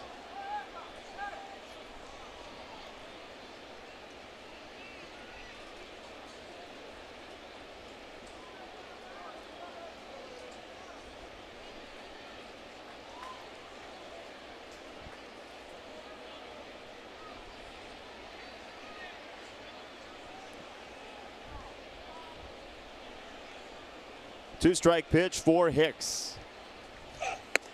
Way up high.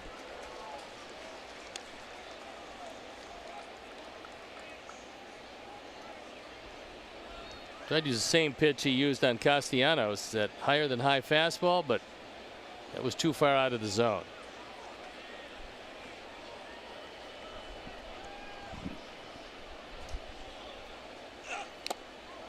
Tipped into the glove, strike three. Santiago strikes out the side and evades trouble in the fifth. Tie game to the sixth.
Treasures will find it is Carlos May, who played 9 seasons with the Sox, a 2-time All-Star for the team, the bulk of his career coming with the Sox.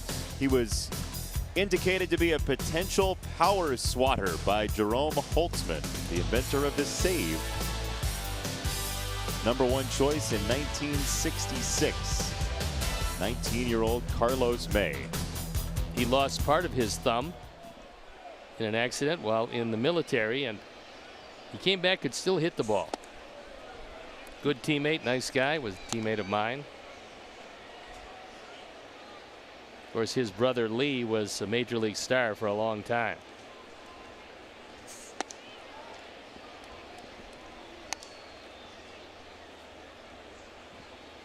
Jacob May, of course, Sox AAA outfielder, the grandson of Lee May. Carlos's nephew.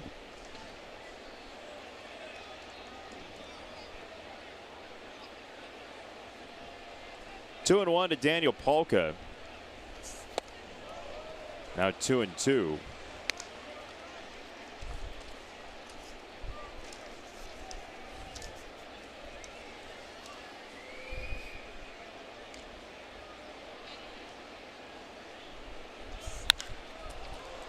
Polka hits this ball to right field.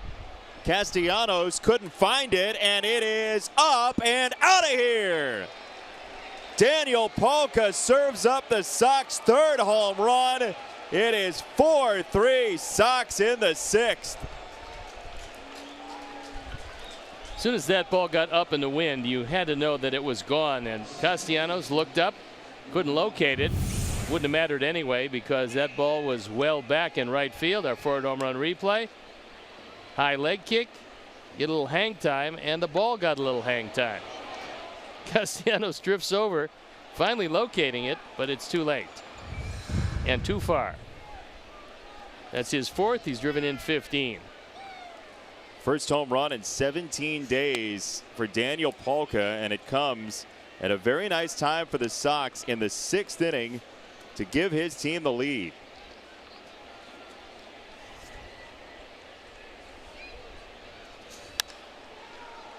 Moncada down the right field side and foul. Liriano had given up just 5 home runs in 53 innings coming into this game, and he's given up 3 in 5+ in this game. And the pen up and going. It's Lewis Coleman.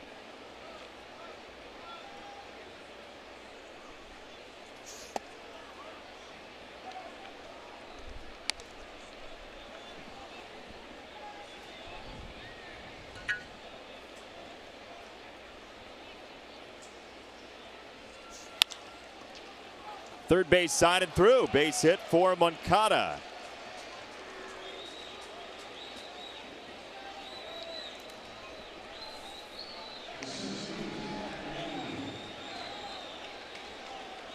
Candelario moving to his left and couldn't come up with it as Gardner takes a long, slow walk to the mound.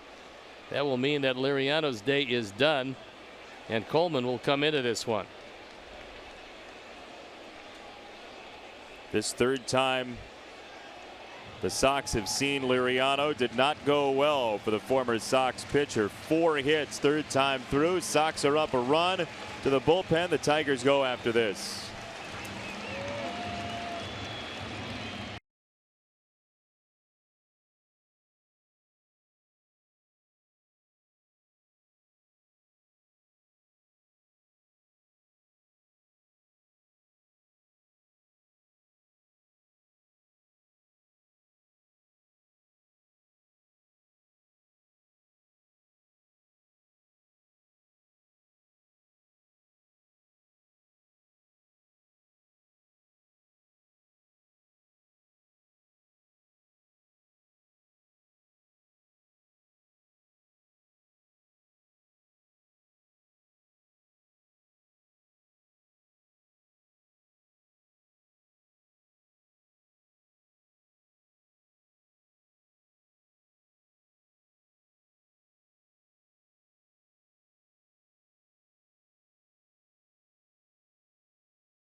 Fan of the game, someone who supports the team through thick and thin and never misses a game.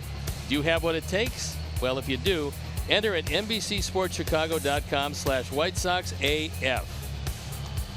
Time now for a Lakeside Bank call to the pen. Lakeside Bank, it's about time, and it's about time that Lewis Coleman comes into this. He's trailing. On for the 6th time. He's 1-0 with no ERA.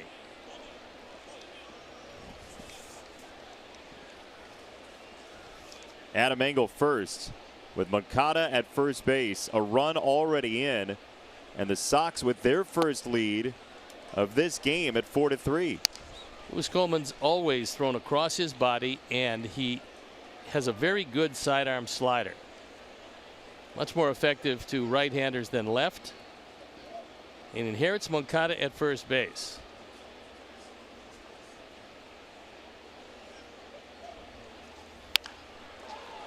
Left side and through. Adam Engel's 2 for 3. Moncada to second base, and the spigot's still open.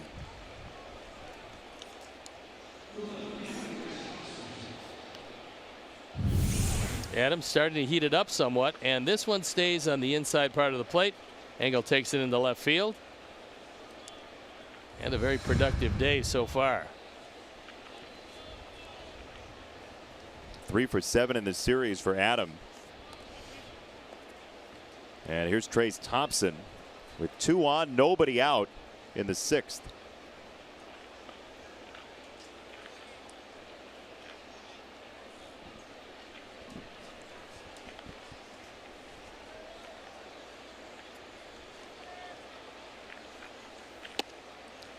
Coleman, by the way, ended up with the Tigers thanks to a connection that his former college baseball coach had. He went to LSU and pitched there for Paul Maneri in Baton Rouge. And when Coleman was out of a job after not pitching in the majors in 2017, Maneri went through his phone and called the Tigers general manager Al Avila, with those two being former co-coaches at St. Thomas University. Avila was the assistant coach for Paul Maneri there. Paul called Al and said, hey, can you get my guy a job? They gave him a chance, and Coleman now up in the majors with Detroit. Thompson straight up in the air. Hicks with the infield fly on, has out number 1. Time to party at the park this season. From a pregame patio to the fan deck, White Sox party areas are perfect for hosting groups of 10 to 1,000. For more information, 312-674-1000 or visit whitesox.com. Pin up and going. It's Chris Volstad.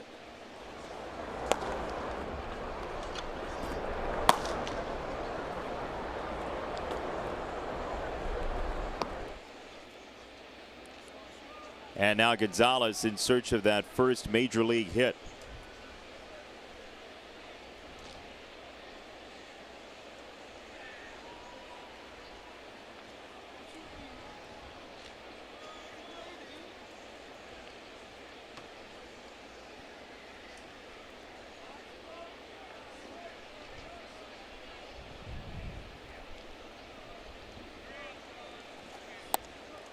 Downstairs, ball 1.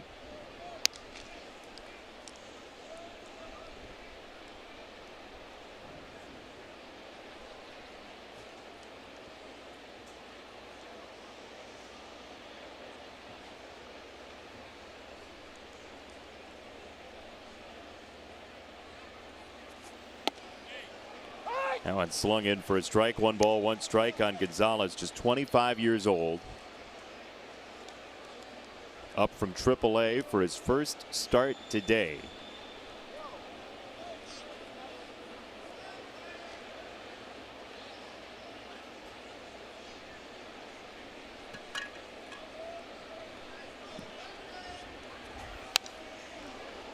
.91 fouled off. 1-2. Got his pitch there. It was a fastball right down the middle. So he took his slider and then got a fastball.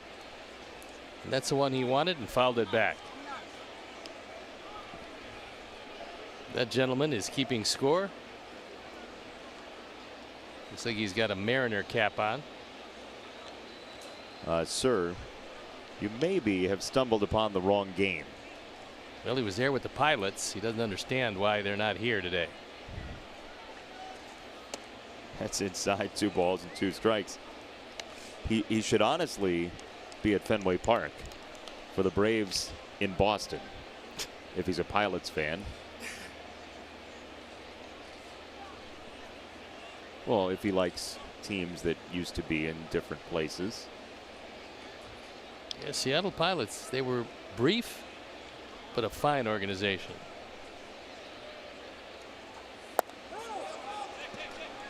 Did not go at 3 balls and 2 strikes 1 year in Seattle. That was and it. That was all she wrote. The Boston Braves had a little bit longer of a tenure. They did that.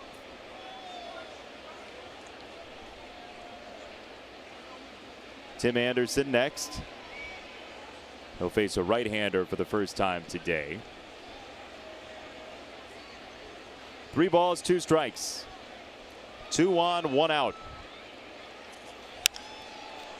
Gonzalez to short center field. And there's out number 2.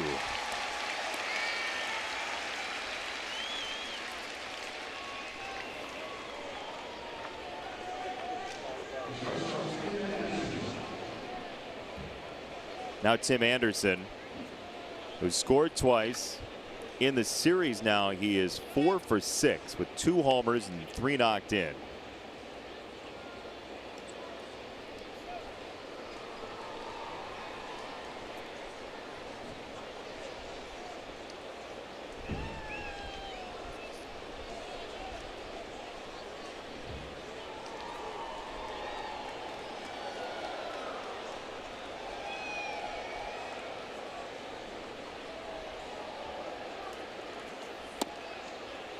Strike 1. Let's show you what happened last time up. This happened. 100.8 exit velocity and pretty much a line drive out of the park.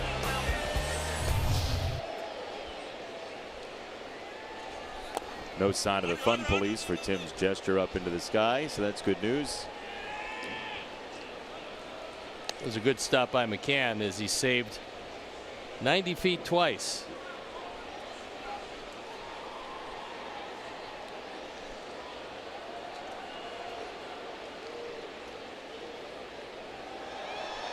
Well, the wave has started. Are you pro wave or anti wave? Well, I used to be anti wave and now I've taken a different philosophy. Anderson to left field. Reyes back at the wall. It's gone again. Tim Anderson loves Detroit. 7-3 Sox.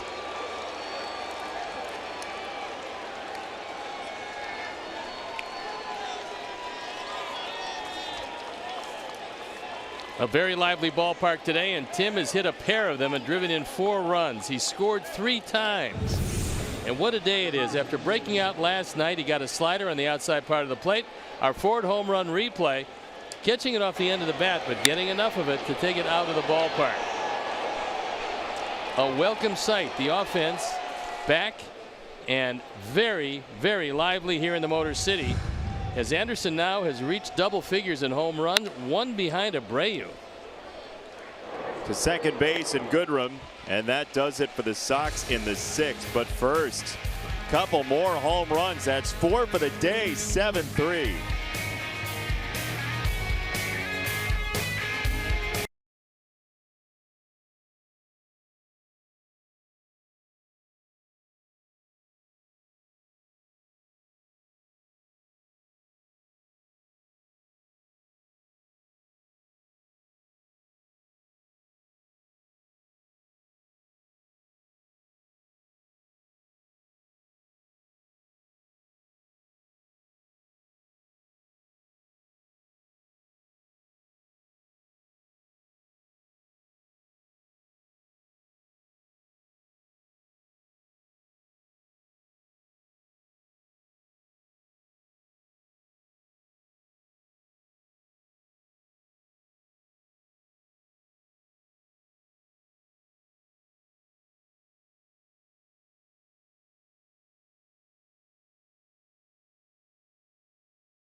Detroit with coverage beginning at 11:30 with the White Sox pregame live, and you can stream the game on the NBC Sports app.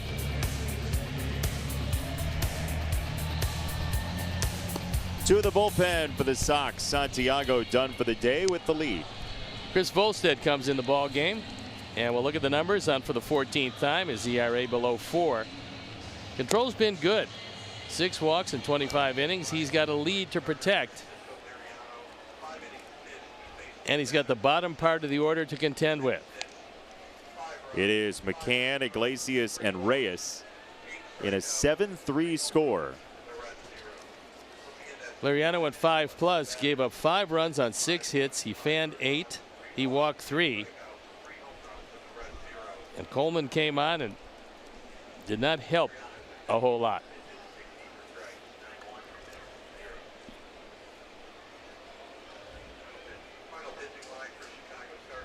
It's up to Volstad. First pitch called inside, ball 1.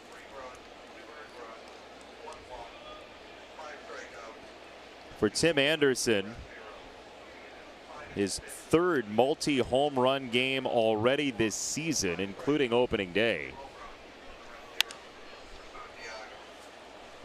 Hector Santiago pitched a respectable game. He went 5 innings, gave up 3 runs total, only 2 of them earned on 7 hits with a walk and 5 strikeouts. And more importantly, he leaves with the lead. So this could be the day when that streak of no games won with Hector in the ball game comes to an end. It's just so strange considering what he's done for the Sox, and certainly when he's been in relief, you would expect that he would come in a game that was a trailing game because he was there to soak up innings for a starter who went short. But as a starter, he's not been too bad. No, not bad at all. And today was a pretty good outing overall.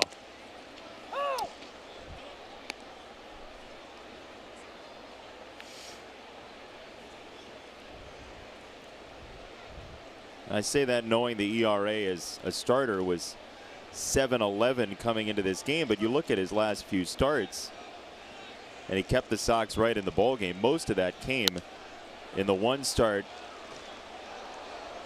against Minnesota. 2-2 on McCann. Tiger pen up and going. Artie Lewicki.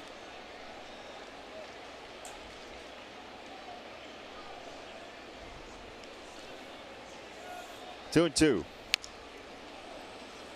Fouled off the shoe on a ball sinking inside. Still 2-2 on McCann.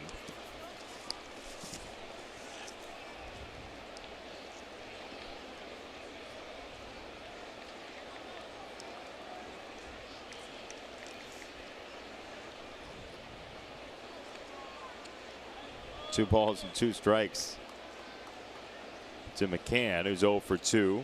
Tigers 3 runs all across on Jeimer Candelario home runs. 1 in the 1st and 1 in the 3rd.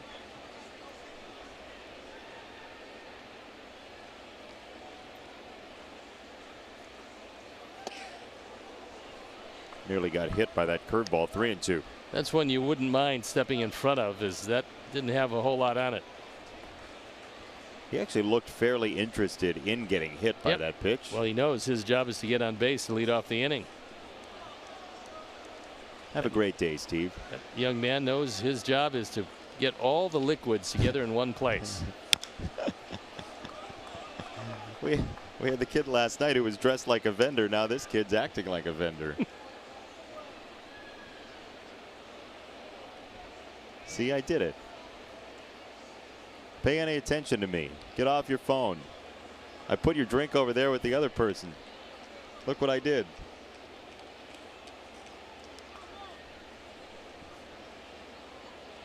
Three-two.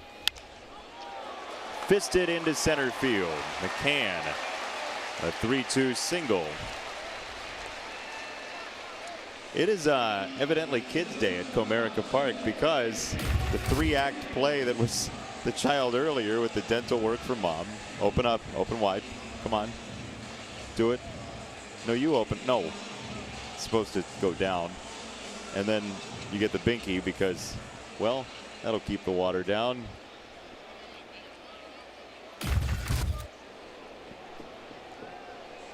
A lively day at the ballpark. Lots of kids today on this Memorial Day weekend. There's a strike to Iglesias. You long for the days when your biggest problem is that you didn't drink the entire gulp of water Or you're fidgeting a little too much? Well, actually, it sounds a lot like your current problems. Yeah, and I couldn't remember him then. I can't remember him now.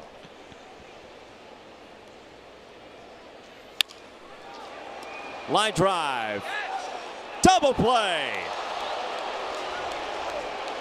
For McCann, not a particularly good play because the play was in front of him. He's going to stay until he's told not to.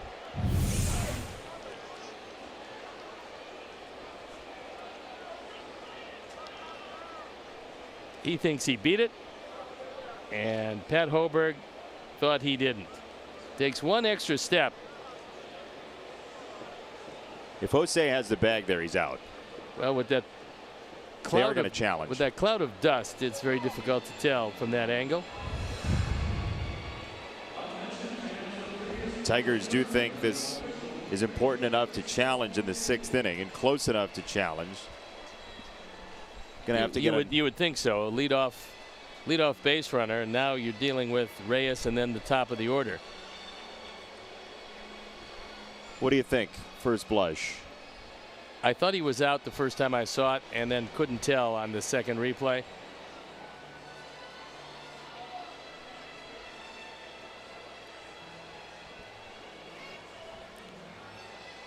Again, you need clear and convincing proof to overturn the call. So this may be one of those where the call stands, just like last night with the play at home, where officially the call stood and was not confirmed.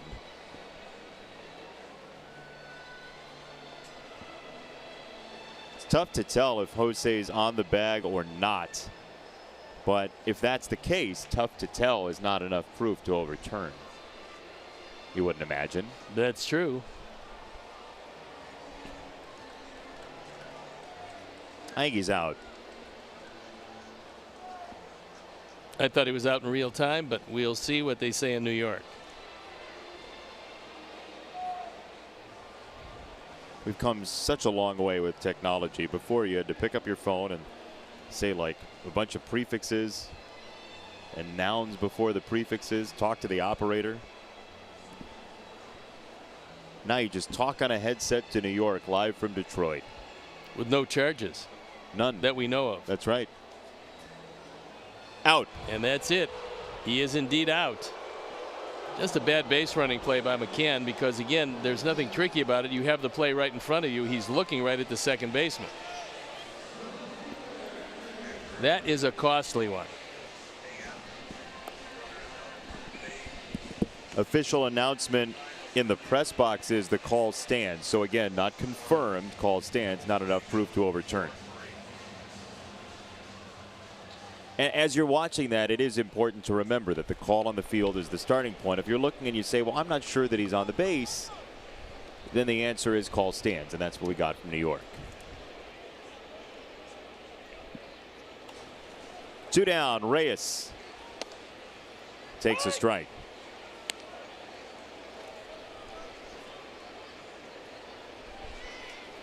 Reyes has had many more of his at-bats from the left side, but he hasn't done it very effectively at 069 left-handed. Volstad threads through strike 2.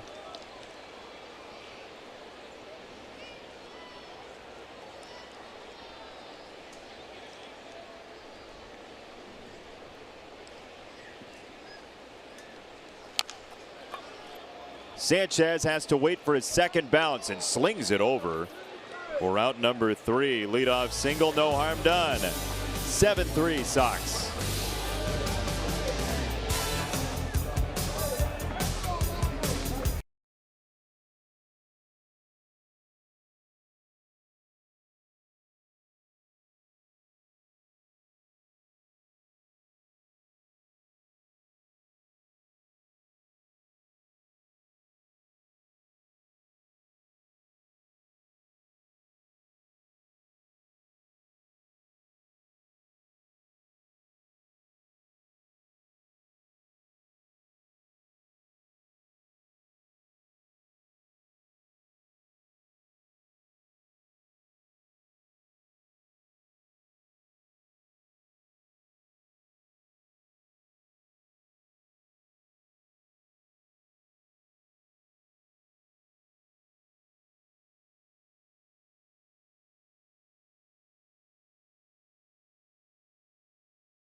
Red Faber, a complete game, one hitter, only 2 strikeouts.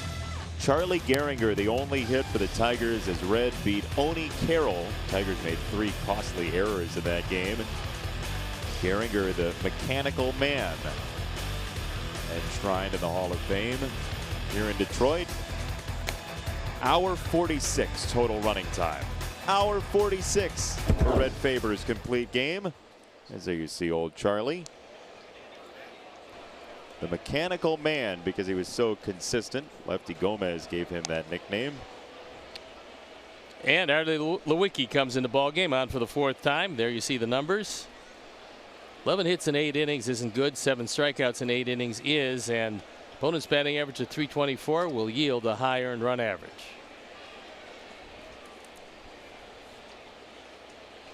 Artie Lewicki with a name that sounds like it could be from 1929. Arthur Michael Lewicki with ball 1 in the 7th inning to Jose Abreu.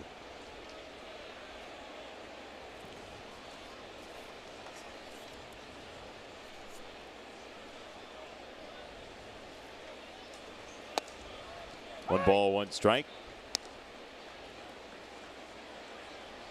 Jose Abreu 1 away from Jim Thome, 2 away from Minnie Minoso, and 3 away from Jose Valentin before Ron Kittle is in his crosshairs.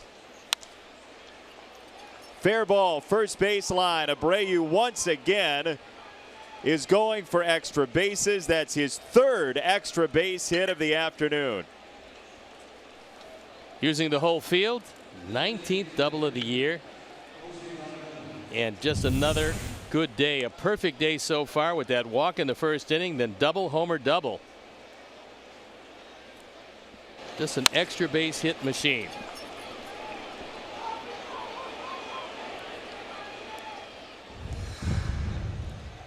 If Kevin Pillar and Mookie Betts don't have doubles today, that is, well, Pillar certainly doesn't because the Blue Jays are being no hit.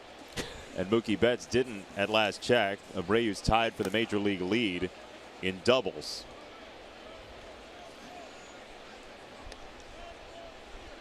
Aaron Nola, 6 innings, 10 strikeouts, and a no-hitter for Philadelphia at home against the Blue Jays right now. And the question is, will he continue only in that they had a lengthy rain delay there in Philadelphia? He's also thrown 89 pitches.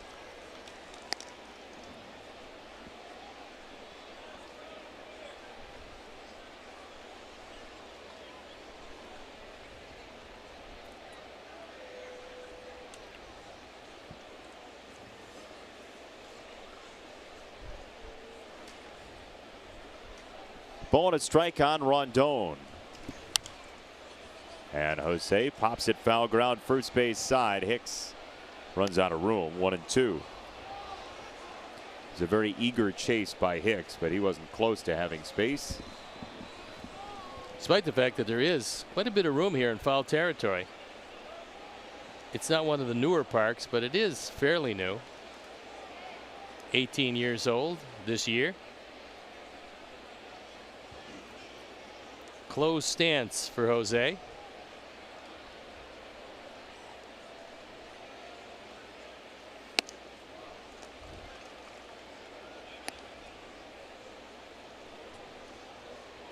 Two and 2.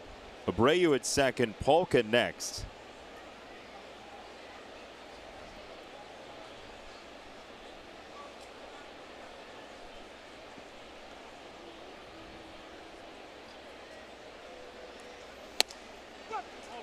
And that is strike 3. Rondon goes down as Steve gets his credit card out. It's time to visit Chris Kampka's swap meet and see what we can buy without seeing it. The swaptometrist, Chris Kampka today. I believe that is my turn to go first. It is. So do I want the higher batting average or more runs scored or more home runs on one side? Tremendous WAR on the left. I'll take the right. I get the guy with more WAR? Sure. I'm in. I think this is another Chris Kampka trap. They're all traps. Yeah, I take the least obvious one. Why do we keep shopping there if it's a trap? Because it's on the screen. We read everything that's on the screen. Steve went to the Ron Burgundy School of Broadcasting. On the ground and through. Base hit. Abreu to third. He's around the bag. Polka drives him in. It is 8-3 Sox in the 7th. One thing about Daniel, when he does put the bat on the ball, it jumps off his bat. He's a very strong young man, and it's exit velocity that gets this one by Goodrum. There's a lot of guys hit that same ball, and Goodrum's able to make the play, but not off the bat of Daniel Polka. 115 miles an hour on that ball. It's really amazing. I mean, it's so distinctive when you see the ball jump off his bat. Far and away harder than just about everybody else hits him. They're going to appeal to third. Safe. Might as well. They don't charge you with an appeal. The appellate process, of course, goes awry. But give it a shot. Should have to pay court costs. Or something. Get one appeal and then they yank you from the game. Seems a little untoward and vicious, but okay. Well, that would stop frivolous appeals. Moncada in the air to center field. And there is out number 2. I didn't know we had a frivolous lawsuit issue in Major League Baseball appeals. All right, so you got the guy on the right, I got the guy on the left. Let's see who we bought. Wow, Lou Whitaker and Ryan Sandberg. How about that? I'll take Rhino. You lost again. No. What do you mean no? Lou Whitaker was a very good player, and frankly, that's a case for Lou Whitaker to be in the Hall of Fame. Yes, it is. And Lou Whitaker, you're right, was a very good player, and Sandberg was a great player. So he's in the Hall of Fame, and Lou is not. However, his mate at shortstop is Alan Trammell. Just and in that's this well year? deserved. Yeah. Oh, yeah. Alan was just a wonderful shortstop, and together they made a great combination around the bag. 19 years together. Yeah, that's astonishing. Something you're probably never going to see again. And I believe right at the outset of that, the first season they were together, Whitaker actually began the year at third base and then got moved a couple weeks into the season. I think that's true. Well, do you think it's true? Do you know it's true? Well, it's time for another edition of I Think That's True. Angle in the air. Second base, Goodrum. For out number 3. What is true is the Sox have another run. Polka drives in Abreu. 8-3 Sox.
moment this season. Get White Sox home screen icons and features such as the MLB.TV Game of the Day, pitch tracking, in-game highlights, live radio broadcast, stats, news, and more. Download MLB at Bat today.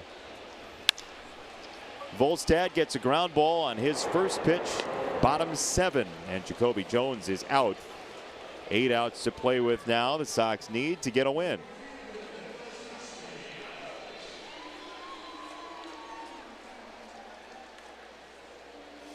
As long as Chris has thrown it well, you would think Ricky Renteria will go with him. We've got a quick turnaround tomorrow, even though this is a 4 o'clock game. It's a 1 o'clock game tomorrow. You want to save as much of the bullpen as you can on the back end.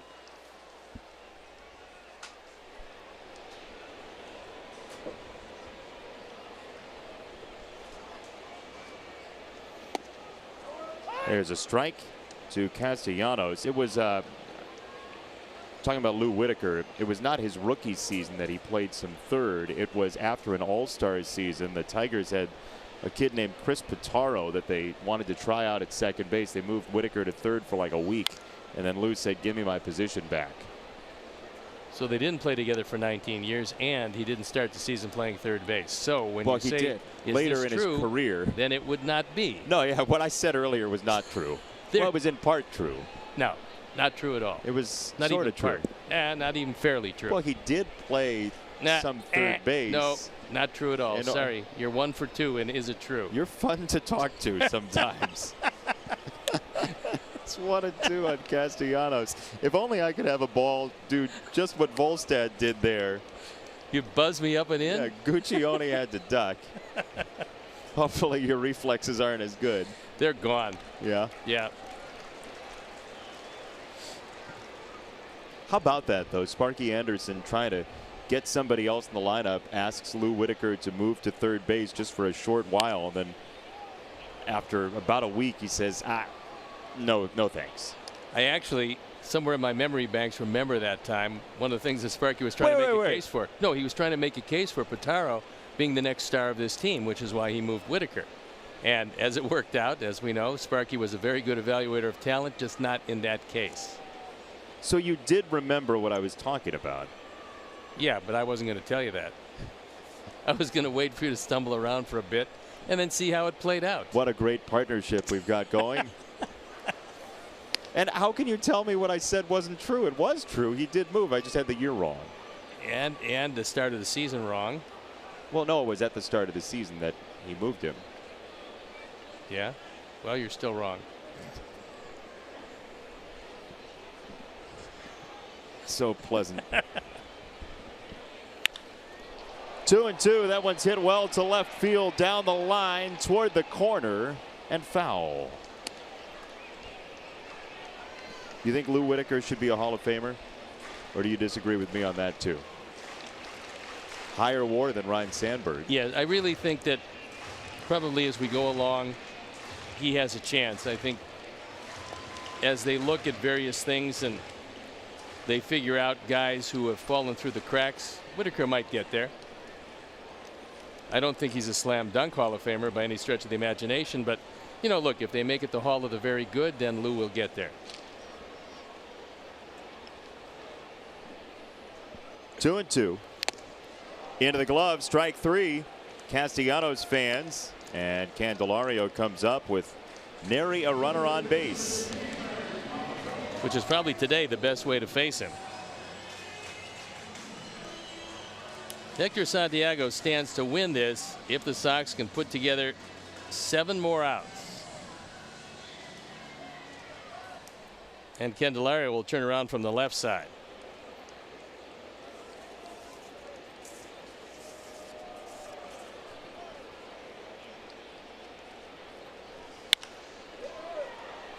And he flares this ball to left field and playable. Trace Thompson underneath. And that is all she wrote for the 7th inning. Tigers trailing the Sox 8-3.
It goes to the Bronx. Gleyber Torres last night against the Angels, a home run in his 4th consecutive game. He's the 4th youngest player to do that in Major League Baseball history, and his Yankees trailing the Red Sox by 1 game entering today. And the Cubs traded him to the Yankees. They got Aroldis Chapman back. They won a World Series with Chapman, so both sides very happy with that. Then they went and got Chapman back again. So in the Bronx, they did some good things, and Torres is going to be there for a long time, and he's going to star for a long time.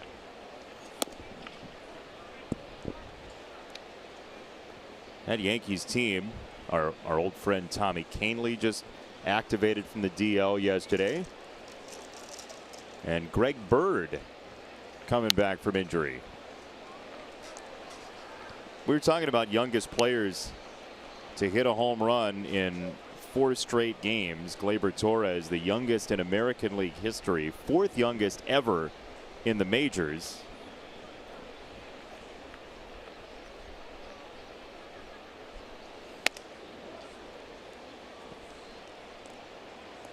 Two and one on Thompson. Here's a look at the youngest players. Miguel Cabrera, actually at age 20, 3 days shy of his 21st birthday, did it with the Marlins. Andrew Jones, Albert Pujols. The others. Leaderboard of luminaries. Miguel Cabrera not able to make an appearance in this series so far with the leg difficulties, and Tigers really need him back if they're going to make any substantial run at the postseason. At some point, somebody's going to end up over 500 in the AL Central.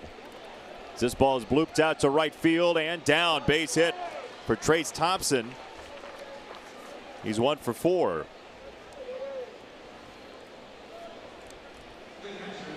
Well, if Cleveland's going to get it done, they're going to have to make some sort of a deal for bullpen help, because that's been the Achilles heel of that team. And now losing Andrew Miller for an indeterminate amount of time. This is the 2nd time he's been on the disabled list this year. And when he came off, he just wasn't throwing the ball very well. So a knee injury this time, which he had last year at times, put him on the shelf.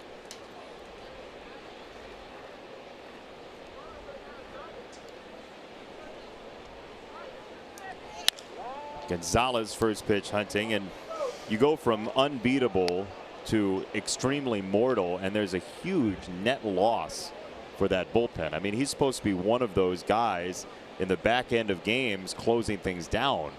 Well, what happened with him was that he was being used as the 7th inning guy and the setup man, so he was filling 2 roles for Terry Francona. Many times you'd see him go out there at 2+ innings, 2 1/3 innings, and so they would put him in a key situation. He would lock it down and continue to go and get the ball to Cody Allen. That was all well and good, but the wear and tear now is starting to show for a guy who started his career as a 1st-round draft pick and was a top of the rotation starter. And he went to the Detroit Tigers. He was used as a principal in the deal that brought Miguel Cabrera here to Detroit. One of those guys, and there was a bunch of them. They took Dontrell Willis and a great deal of money coming back this way. Along with Cabrera, Willis is long gone. That contract lived on for a long time, and Cabrera's still here.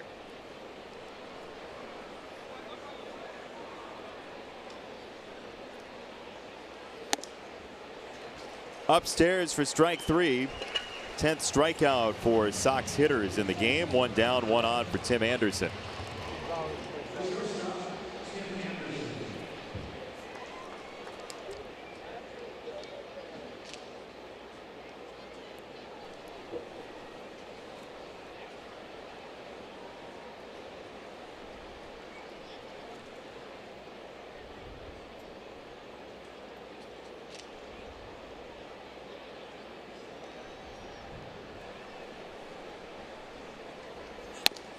It's outside, ball 1.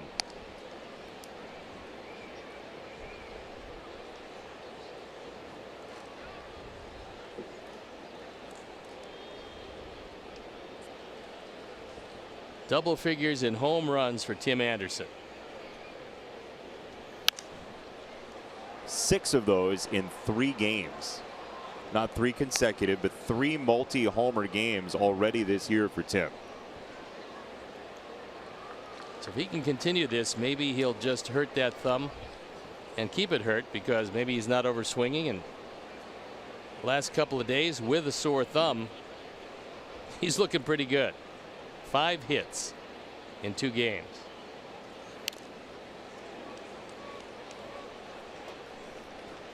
Well, he always hits lefties.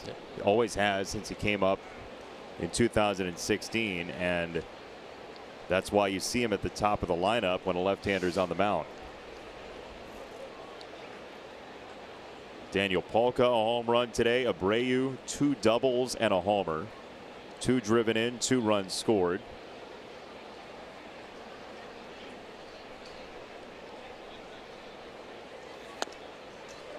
Strike 3, Lewicki with his 2nd strikeout of the inning.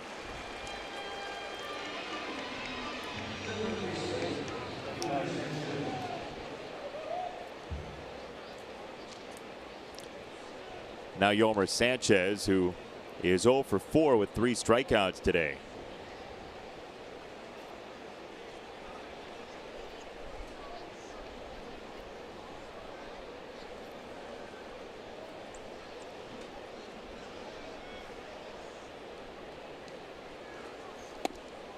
Strike 1.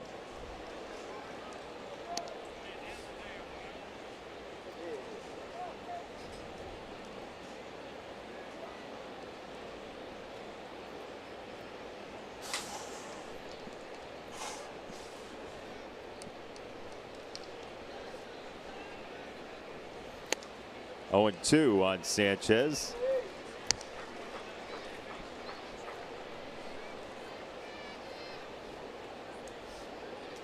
Did you hear that elephant traipsing through the booth? I don't know what you're talking about. It's allergy season. It is some that. of the crew. 0-2. It's down and in. 1 ball and 2 strikes. Sox will be in Cleveland for 3 after the finale here tomorrow. Al Kaline at the ball game.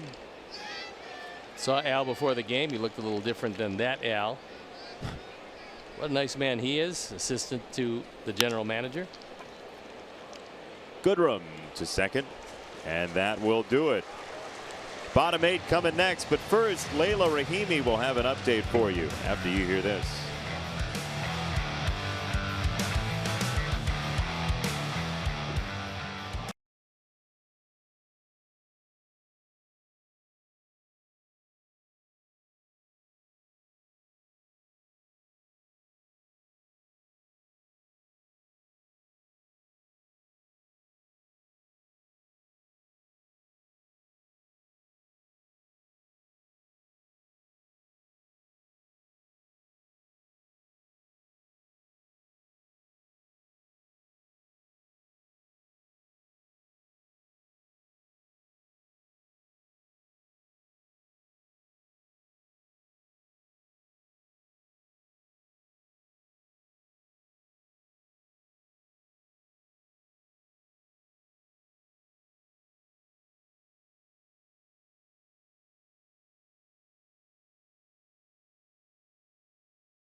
And up 8-3. It's one of 3 left-handers. Out of that there pen, it's Luis Avilan.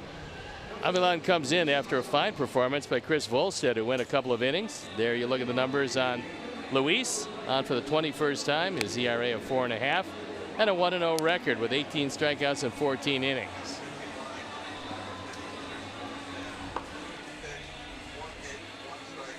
That Sox fans' needs look like they'll be satiated today. Tigers were 4-0 against the Sox coming into this game this year. Hope he has some sunscreen. Looks like his nose is burning off.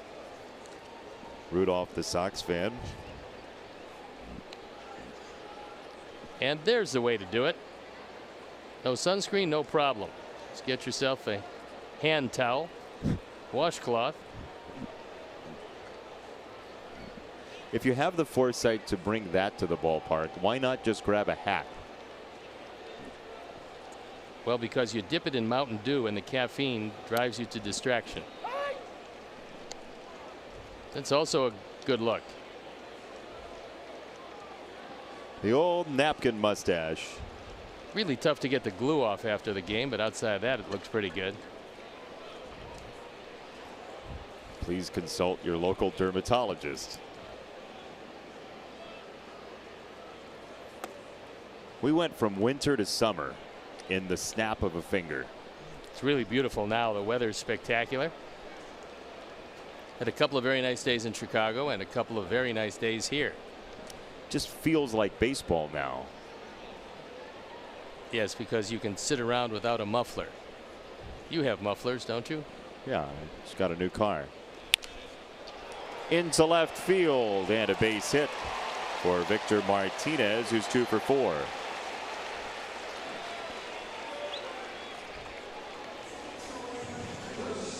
Keon, our producer, wants to know if I bought my car at Chris Gamka's swap meet. Looks like it. And a pinch runner now. So Pete Kozma comes on to pinch run. Victor Martinez's day is done. At 39 years old, late in the ball game, those knees and legs are barking to him.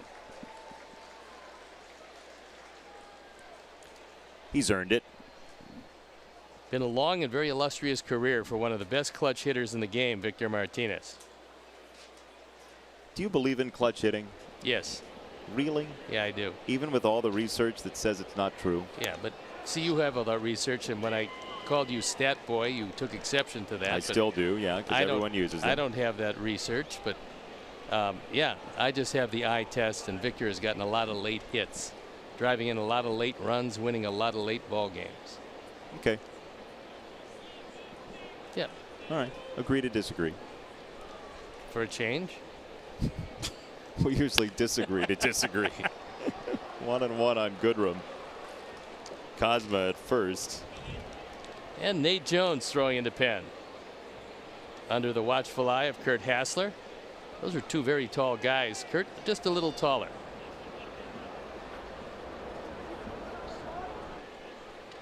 I feel like Hervé Villachez when I stand next to those two guys. Any chance you see a plane? It's coming, boss. Thank you.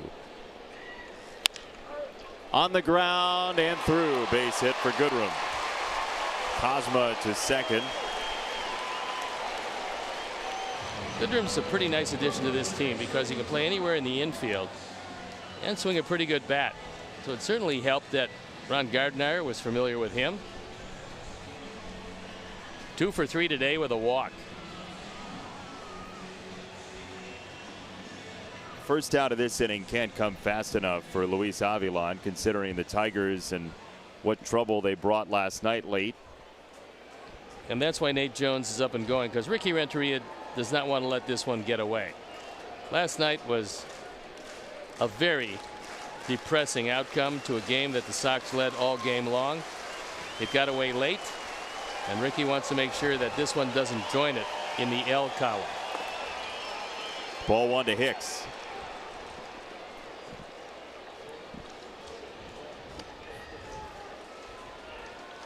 While on a macro level, the Sox are rebuilding, and everyone knows that. On a micro level, it's a matter of maintaining the positivity in the clubhouse. When you get late in the ball game and you got a chance to win, you got to find some way to nail it down. And this team will win or lose as a ball club. They'll hustle all the time under Ricky Renteria. But he wants to sink a foundation. That foundation is, look, you're going to get blown out of games. You're going to get games where the opposing pitcher dominates you. You're going to find a whole lot of those games. But on games where you have a real good chance to win late, you hate to see them slip away.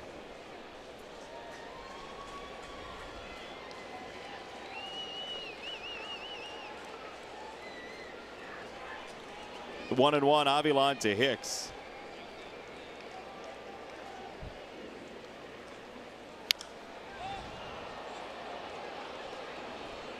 This ball drifting foul. 1-2. There are a couple that the Sox would put in that category this year. The home opener against these Tigers and that series finale against Pittsburgh as well. You're up 5-2 and give up 4 runs late. Of all the losses this year, those two are the ones I think that I would circle. I don't know about you. Circle the one last night also. That's true. That one was a game seemingly you had at hand. You let it all the way and you saw it slip away late. I was just repressing last night. 1-2. On the ground, that will help. Anderson, Moncada, save the call at first. Goodrum got right on top of Moncada, and it could very well be that he couldn't take a step and consequently couldn't get quite enough on the throw. We'll watch it again.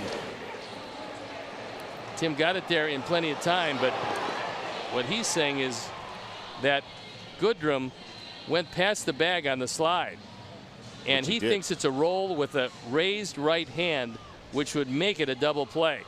Watch it again. He went over the bag, and the question now as they take a look at it is, was it a clean slide?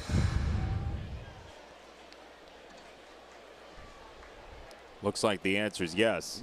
Well, it used to be that type of slide, and a little bit more than that was perfectly allowable. Now they take a look and they determine that it was a clean slide.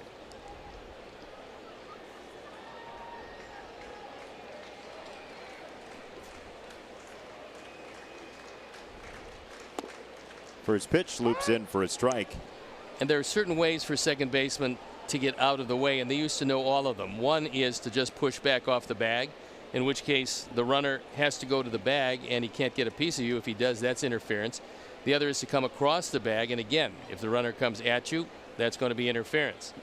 So there was a lot of different ways where the second baseman would protect himself, and now, because slides like that are very uncommon, they don't protect themselves near as much. In the air, middle infield, Moncada with Anderson leaning away. Let's take one more look at that slide.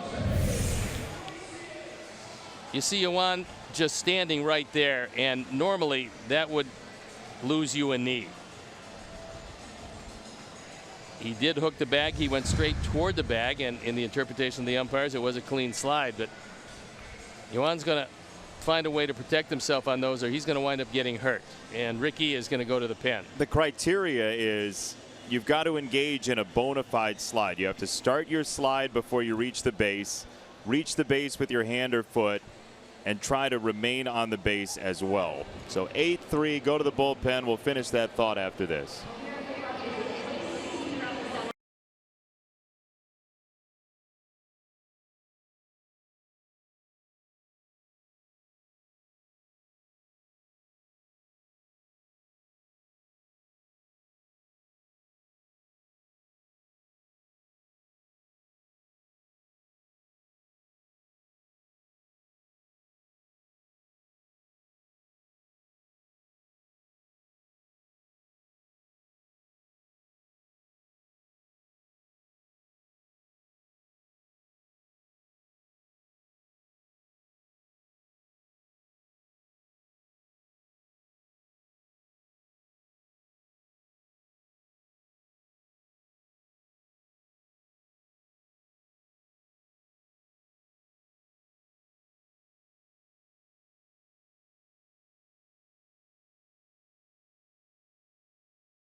time, and it's about time that Nate Jones come into this one. He inherits a couple of runners on, but 2 outs in the inning. On for the 20th time. His ERA a fine 3.32.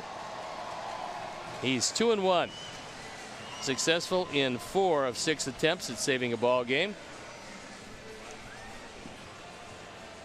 And this will not be one of them. He can get a hold, he just can't get a save. He'll face Jose Iglesias, who doubled in the 4th.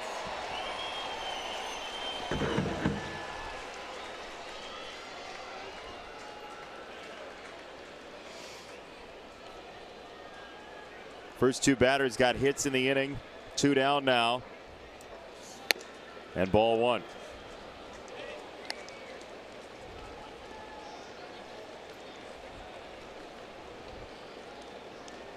Iglesias is very likely to make contact. Nate Jones would love a strikeout, but it is unlikely from Iglesias.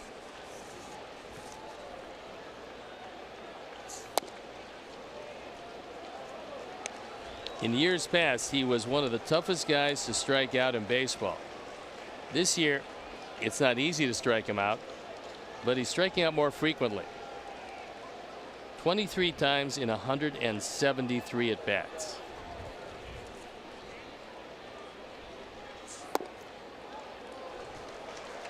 Now, for Ricky Renteria, this has been the point of improvement that he'd like to have from Nate Jones, is knowing a little bit more what he's going to get on a night-to-night basis from Nate.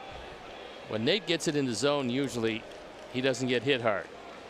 But he's had some control issues. And he's fallen behind 3-0 to Iglesias. That's there for a strike, 3-1.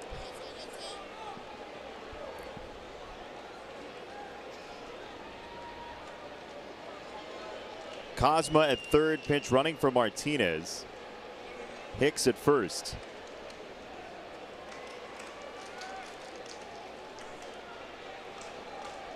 Three and one. And a long hold leads to a timeout.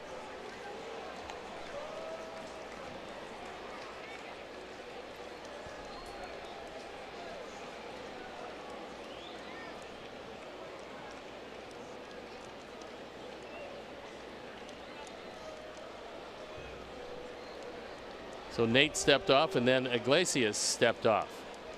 So they're playing the waiting game.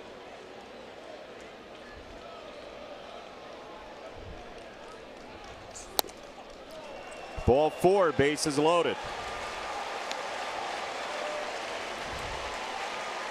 Now Reyes is going to give way. It's Leonis Martin grabbing a bat.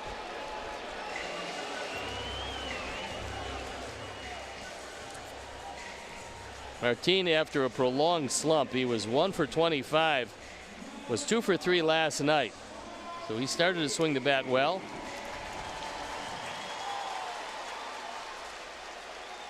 He's got very good speed. And he's got the bases loaded.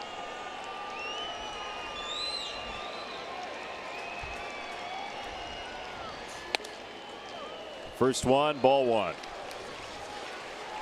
Gonzalez tried to help him, couldn't get the call. So there you see Cosma, Hicks, and Iglesias in a 5-run game.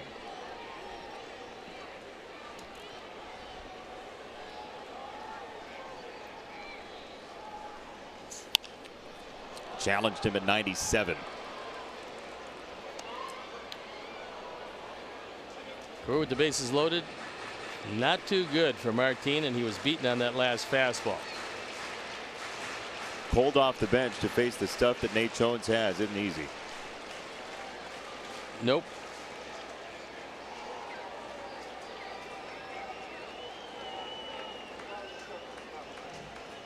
One. Breaking ball, 1 and 2.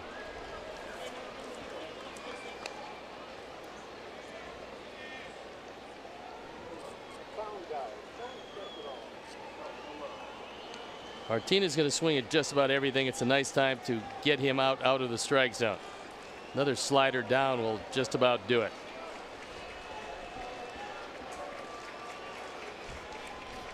Ball and 2 strikes. That one stayed up, but Moncada is on the case, and that is it for the Tigers in the 8th. Nate Jones dodges trouble to the 9th. Sox by 5.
Chicago White Sox game. Receive a game card courtesy of Jewel Osco with a coupon for $10 off a purchase of $100 or more.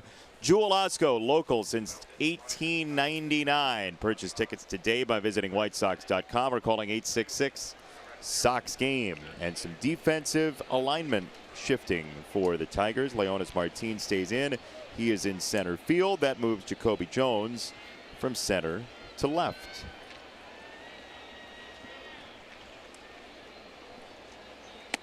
First pitch breaking ball from Artie Lewicki upstairs to Jose Abreu, who's been on base all 4 times today. Been a good day for Jose. He's got that batting average up to 316.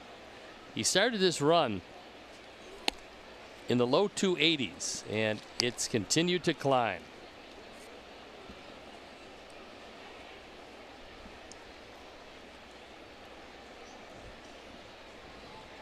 Since his rookie season in 2014, this being his 5th season in Major League Baseball, Jose Abreu has the most total bases in the majors against the Tigers. That includes today's 9 total bases, 176 bases against the Tigers since 2014, more than anybody else in Major League Baseball. You just have those teams that you match up real well against whoever's wearing that uniform. And it seemingly doesn't matter. 3 extra base hits. We have all of them for your pleasure. This one to left in the corner. This one's going to leave by a couple of rows.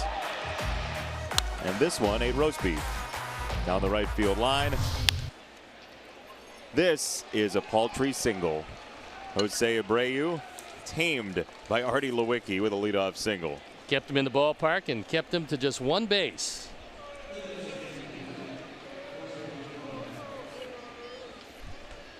It's just a great hitter, Jose Abreu.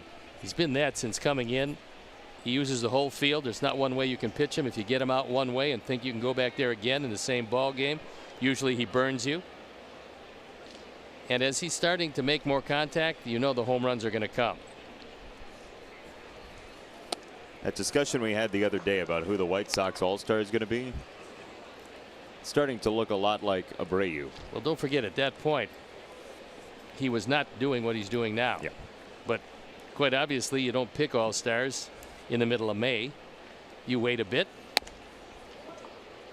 Could very well be that his numbers which are pretty stout now, will grow exponentially by the time that All-Star game rolls around.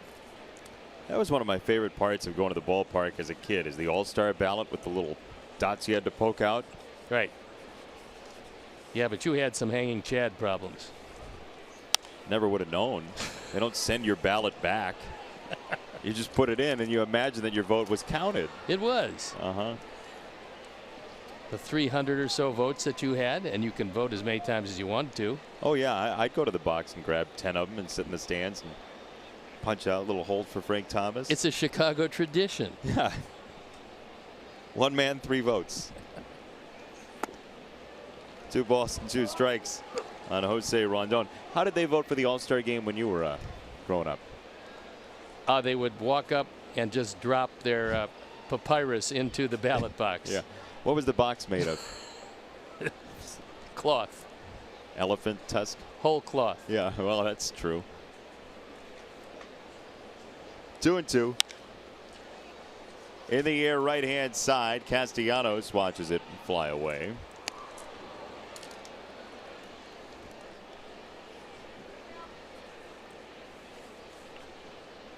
Now you just go online and you type in who you want, and you don't have to have a little pen with you to poke anything through. How many times can you vote now? 25? I think it's based on IP address. I don't know how many times, but there is a limit, I think, per device. I don't know. I have no IP address. Yeah. Okay. It's going to take a little longer than the 6 outs we have, so we'll shelve that for later.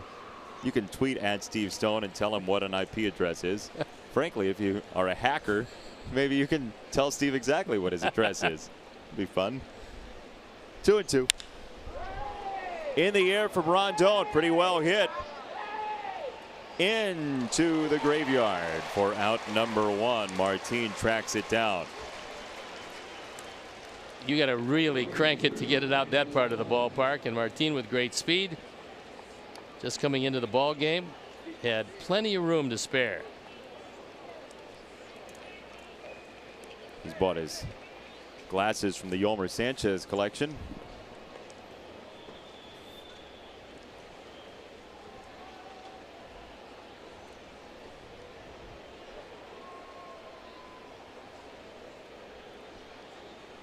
Daniel Palka, so far today, has the 2 hardest hit balls in Major League Baseball. This one looks like it will fall short of the deep warning track to the sidewall for out number 2. His RBI single was over 115 miles an hour. His home run was over 110 miles an hour. That's not the 2 hardest hit balls today in this ballpark. It's the 2 hardest hit balls in Major League Baseball. 116 on a single is getting through the infield pretty quickly.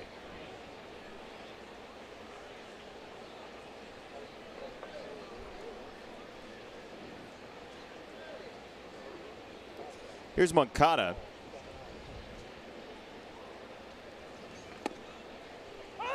Who gives the bottom portion of the order some extra juice from the left-hand side. By the way, 115 miles an hour. Batted balls last year hit that hard.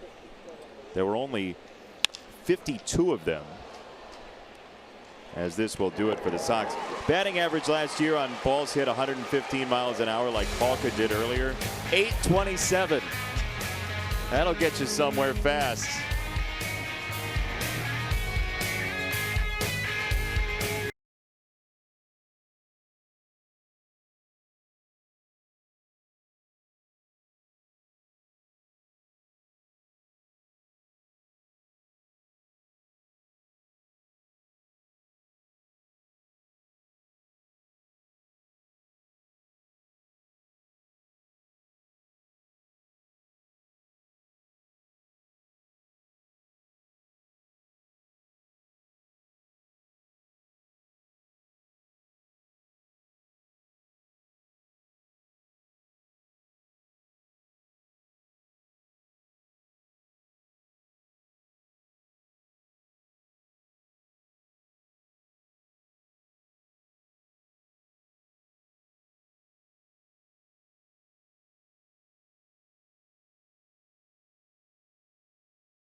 And it's a couple of home runs off the bat of Tim Anderson. A solo shot in the 5th inning.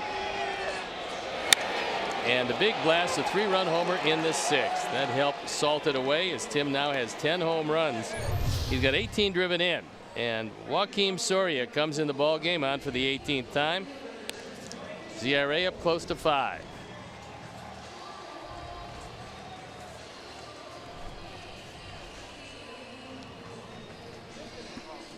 Soria will face the top of the order for the Tigers here in the 9th. 5-run game, trying to get Hector Santiago his first victory of the year and his first since May of last season.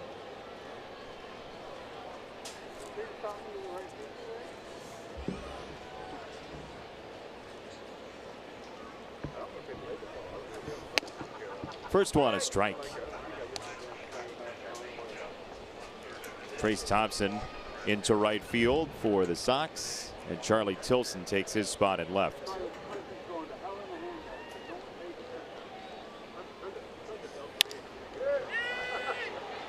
Bloop to right field. Trace is there for out number 1. Some good signs today for the Sox, including Tim Anderson. Tim Anderson certainly was a good sign. In fact, the last 2 games for Tim Anderson, 5 hits total, scored 3 runs today, drove in 4. Just a big day for him. And the Sox came from behind. They fell behind early in this one with Candelario hitting a 2-run homer in the 1st inning. They cut it to 2-1. Tigers then made it 3-1 before the Sox put up 7 runs in the 5th, 6th, and 7th inning. 2, 4, and 1 to salt it away.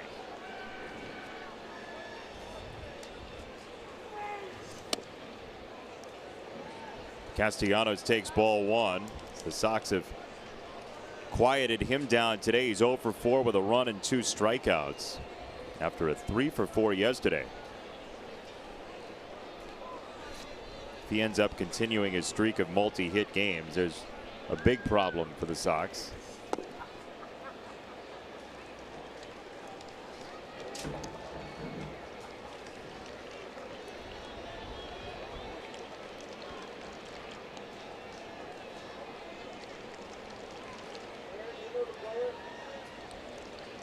Need some sunglasses, some eye black, and some caps. Souvenir comes, you got to be ready. Why didn't you catch it, son? Well, my glove was on my head. It's a problem. And people get on fielders for not flipping down the sunglasses. That's way less of a problem than having your glove on your head. The flip downs are gone. Well, some guys just have them on their head and they don't put their sunglasses. That doesn't work very well. It's not a great idea. No. That's a good look, however. That's a rally cap that's not going to work. And some spillage from earlier, I think. And pink is a description. A little bit of a rough day. 2-2, Soria. Breaking ball, chip foul.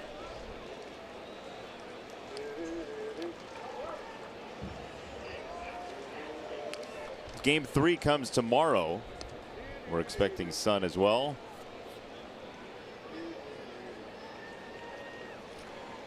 Oh, I'm whacked in the head. Caught a little elbow there. I was wondering who are the probables for tomorrow. We'll probably tell you. It's inside 3-2. I'm seeing Shields and Hardy. James Shields, Blaine Hardy, your probables for tomorrow. 12:10 start time right here on NBC Sports Chicago. Another left-hander going for the Tigers. And James been throwing it pretty well for our Sox.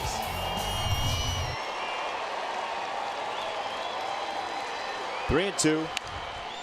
Half swing grounder. Abreu has to trek very far away and out. Soria taps the bag before the arrival of Castellanos. 2 down. That's about as far to the right as you'll see a first baseman go. And Soria had to get there quickly, locate the bag after catching the ball. But all's well that ends well. And excuse me, swing. See Moncada playing up the middle. Jose knew that he had a range way toward the second base bag, and in suspended animation, Soria finally touches the bag. Boy, he hung that foot up there for a long time.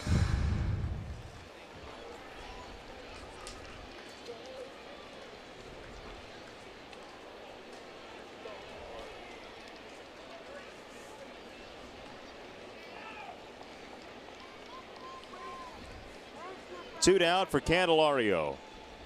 Out number 27 on the horizon.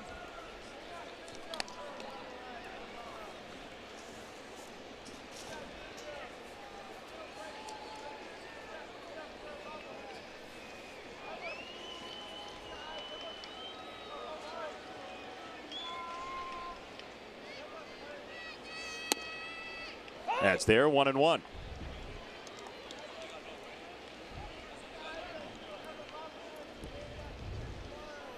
It would be very easy for a team at 15-33 to go down early in a game and close up shop. And the Sox did the very opposite of that today. Not this team. They have lost their share, but they haven't given them away.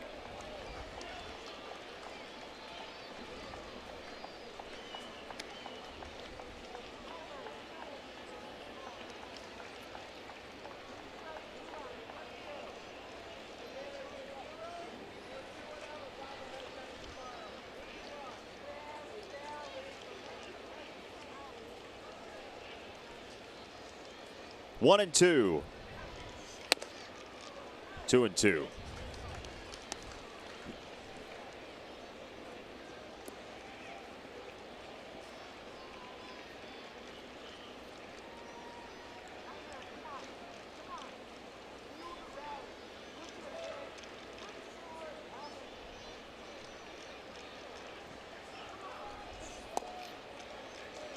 Three and two on Candelario.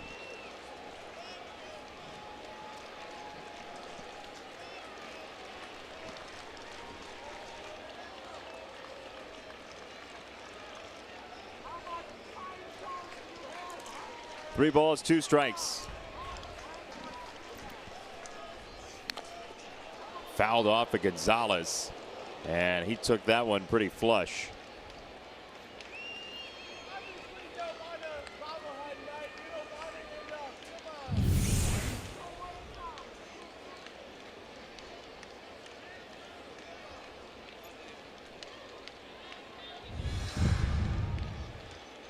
Seemed like it might have caught a little bit of the guard. It did. It caught the under part of his knee, and he's caught all game long, come away pretty much unscathed until that one.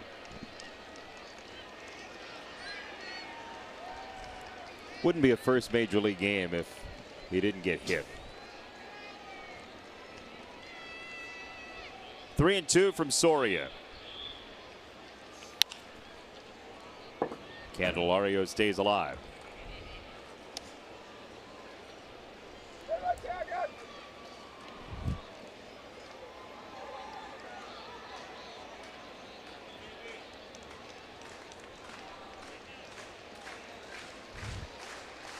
Candelario has all three driven in for the Tigers on 2 homers. And he sprays this one foul of Santiago, the first base coach, having to jump out of the way.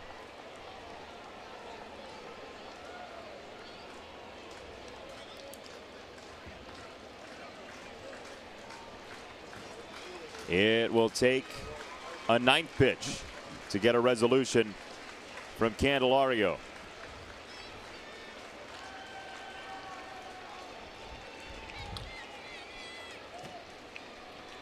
Three balls, two strikes. Another foul ball.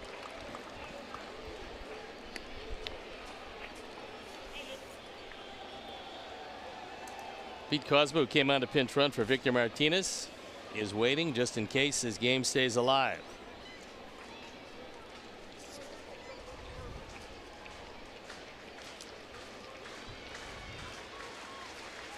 Sox going for their first win of the year against the Tigers. 3-2. It's ball 4.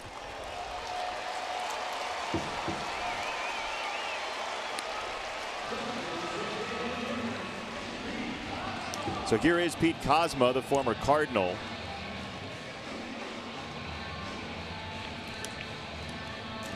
Soria, the ex-Tiger, frustrated with himself.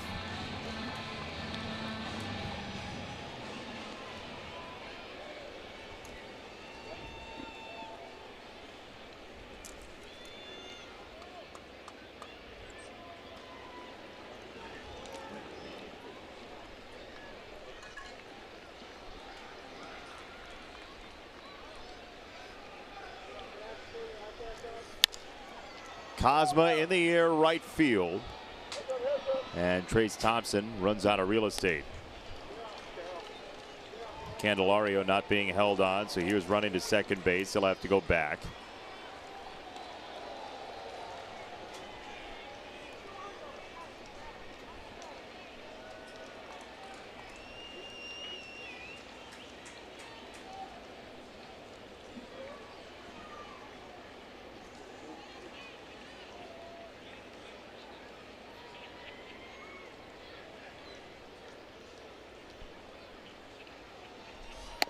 Candelario runs again. There's strike 2 on Kozma. That's indifference, no stolen base. Only in baseball is apathy something that ends up in the box score. Tigers trying to claw back. 0-2. On the ground, Tim is there, juggles. Candelario's caught up now. Throw to the plate is bobbled. Now Kozma's going to second. There's nobody there, and the Tigers get a run on a Little League play. For the time being, the game stays alive, and Tim looks like he hurt his thumb again on that ground ball. So what looked like an easy out end of the ball game turns into a bit of the Keystone Cops. That's E6. If the throw stays in the air, he's going to get him. It doesn't. He doesn't. Nobody's covering second, and the game stays alive. And that did hurt his thumb. Candelario with a bad base running play, and for him it turns out okay. To score that, just write shenanigans in your book. They're giving Tim 2 errors on the play. Fielding and throwing. 3rd error of the game for Tim Anderson.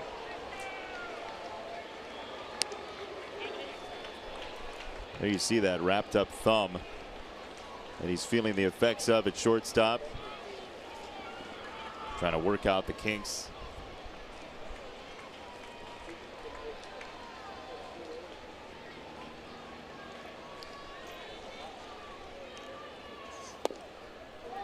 Oh, 0-2.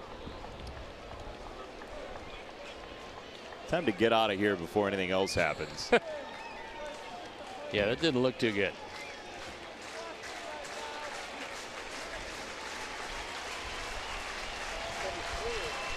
Oh, 0-2 from Soria. That one almost got Dave Clark.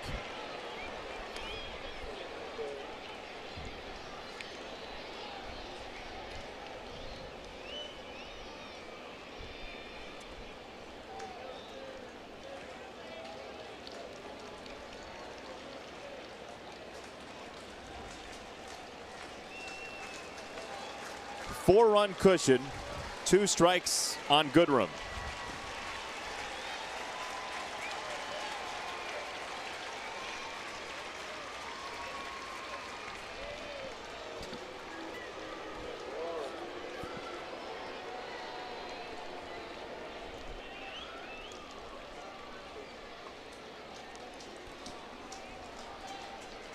No balls, 2 strikes.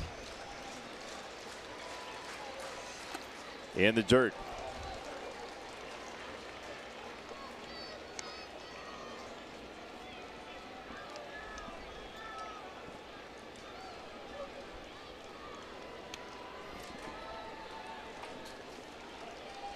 Four-run 6th inning for the Sox this evening. And an 8-4 lead. 4 home runs in the game. And only one strike to get to close it out.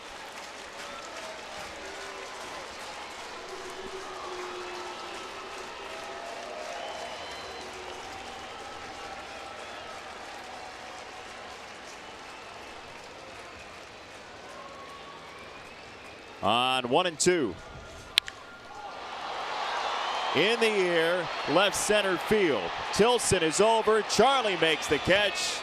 And that's all she wrote for the Tigers today. The Sox win 8-4 on the strength of 4 home runs.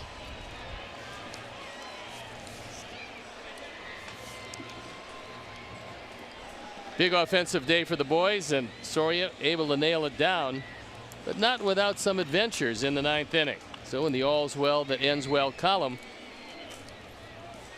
Sox come away with their first win against the Tigers this year. Tigers had won the first 4. The Sox get the victory this afternoon, turning to evening, and Tim Anderson was a major part of that.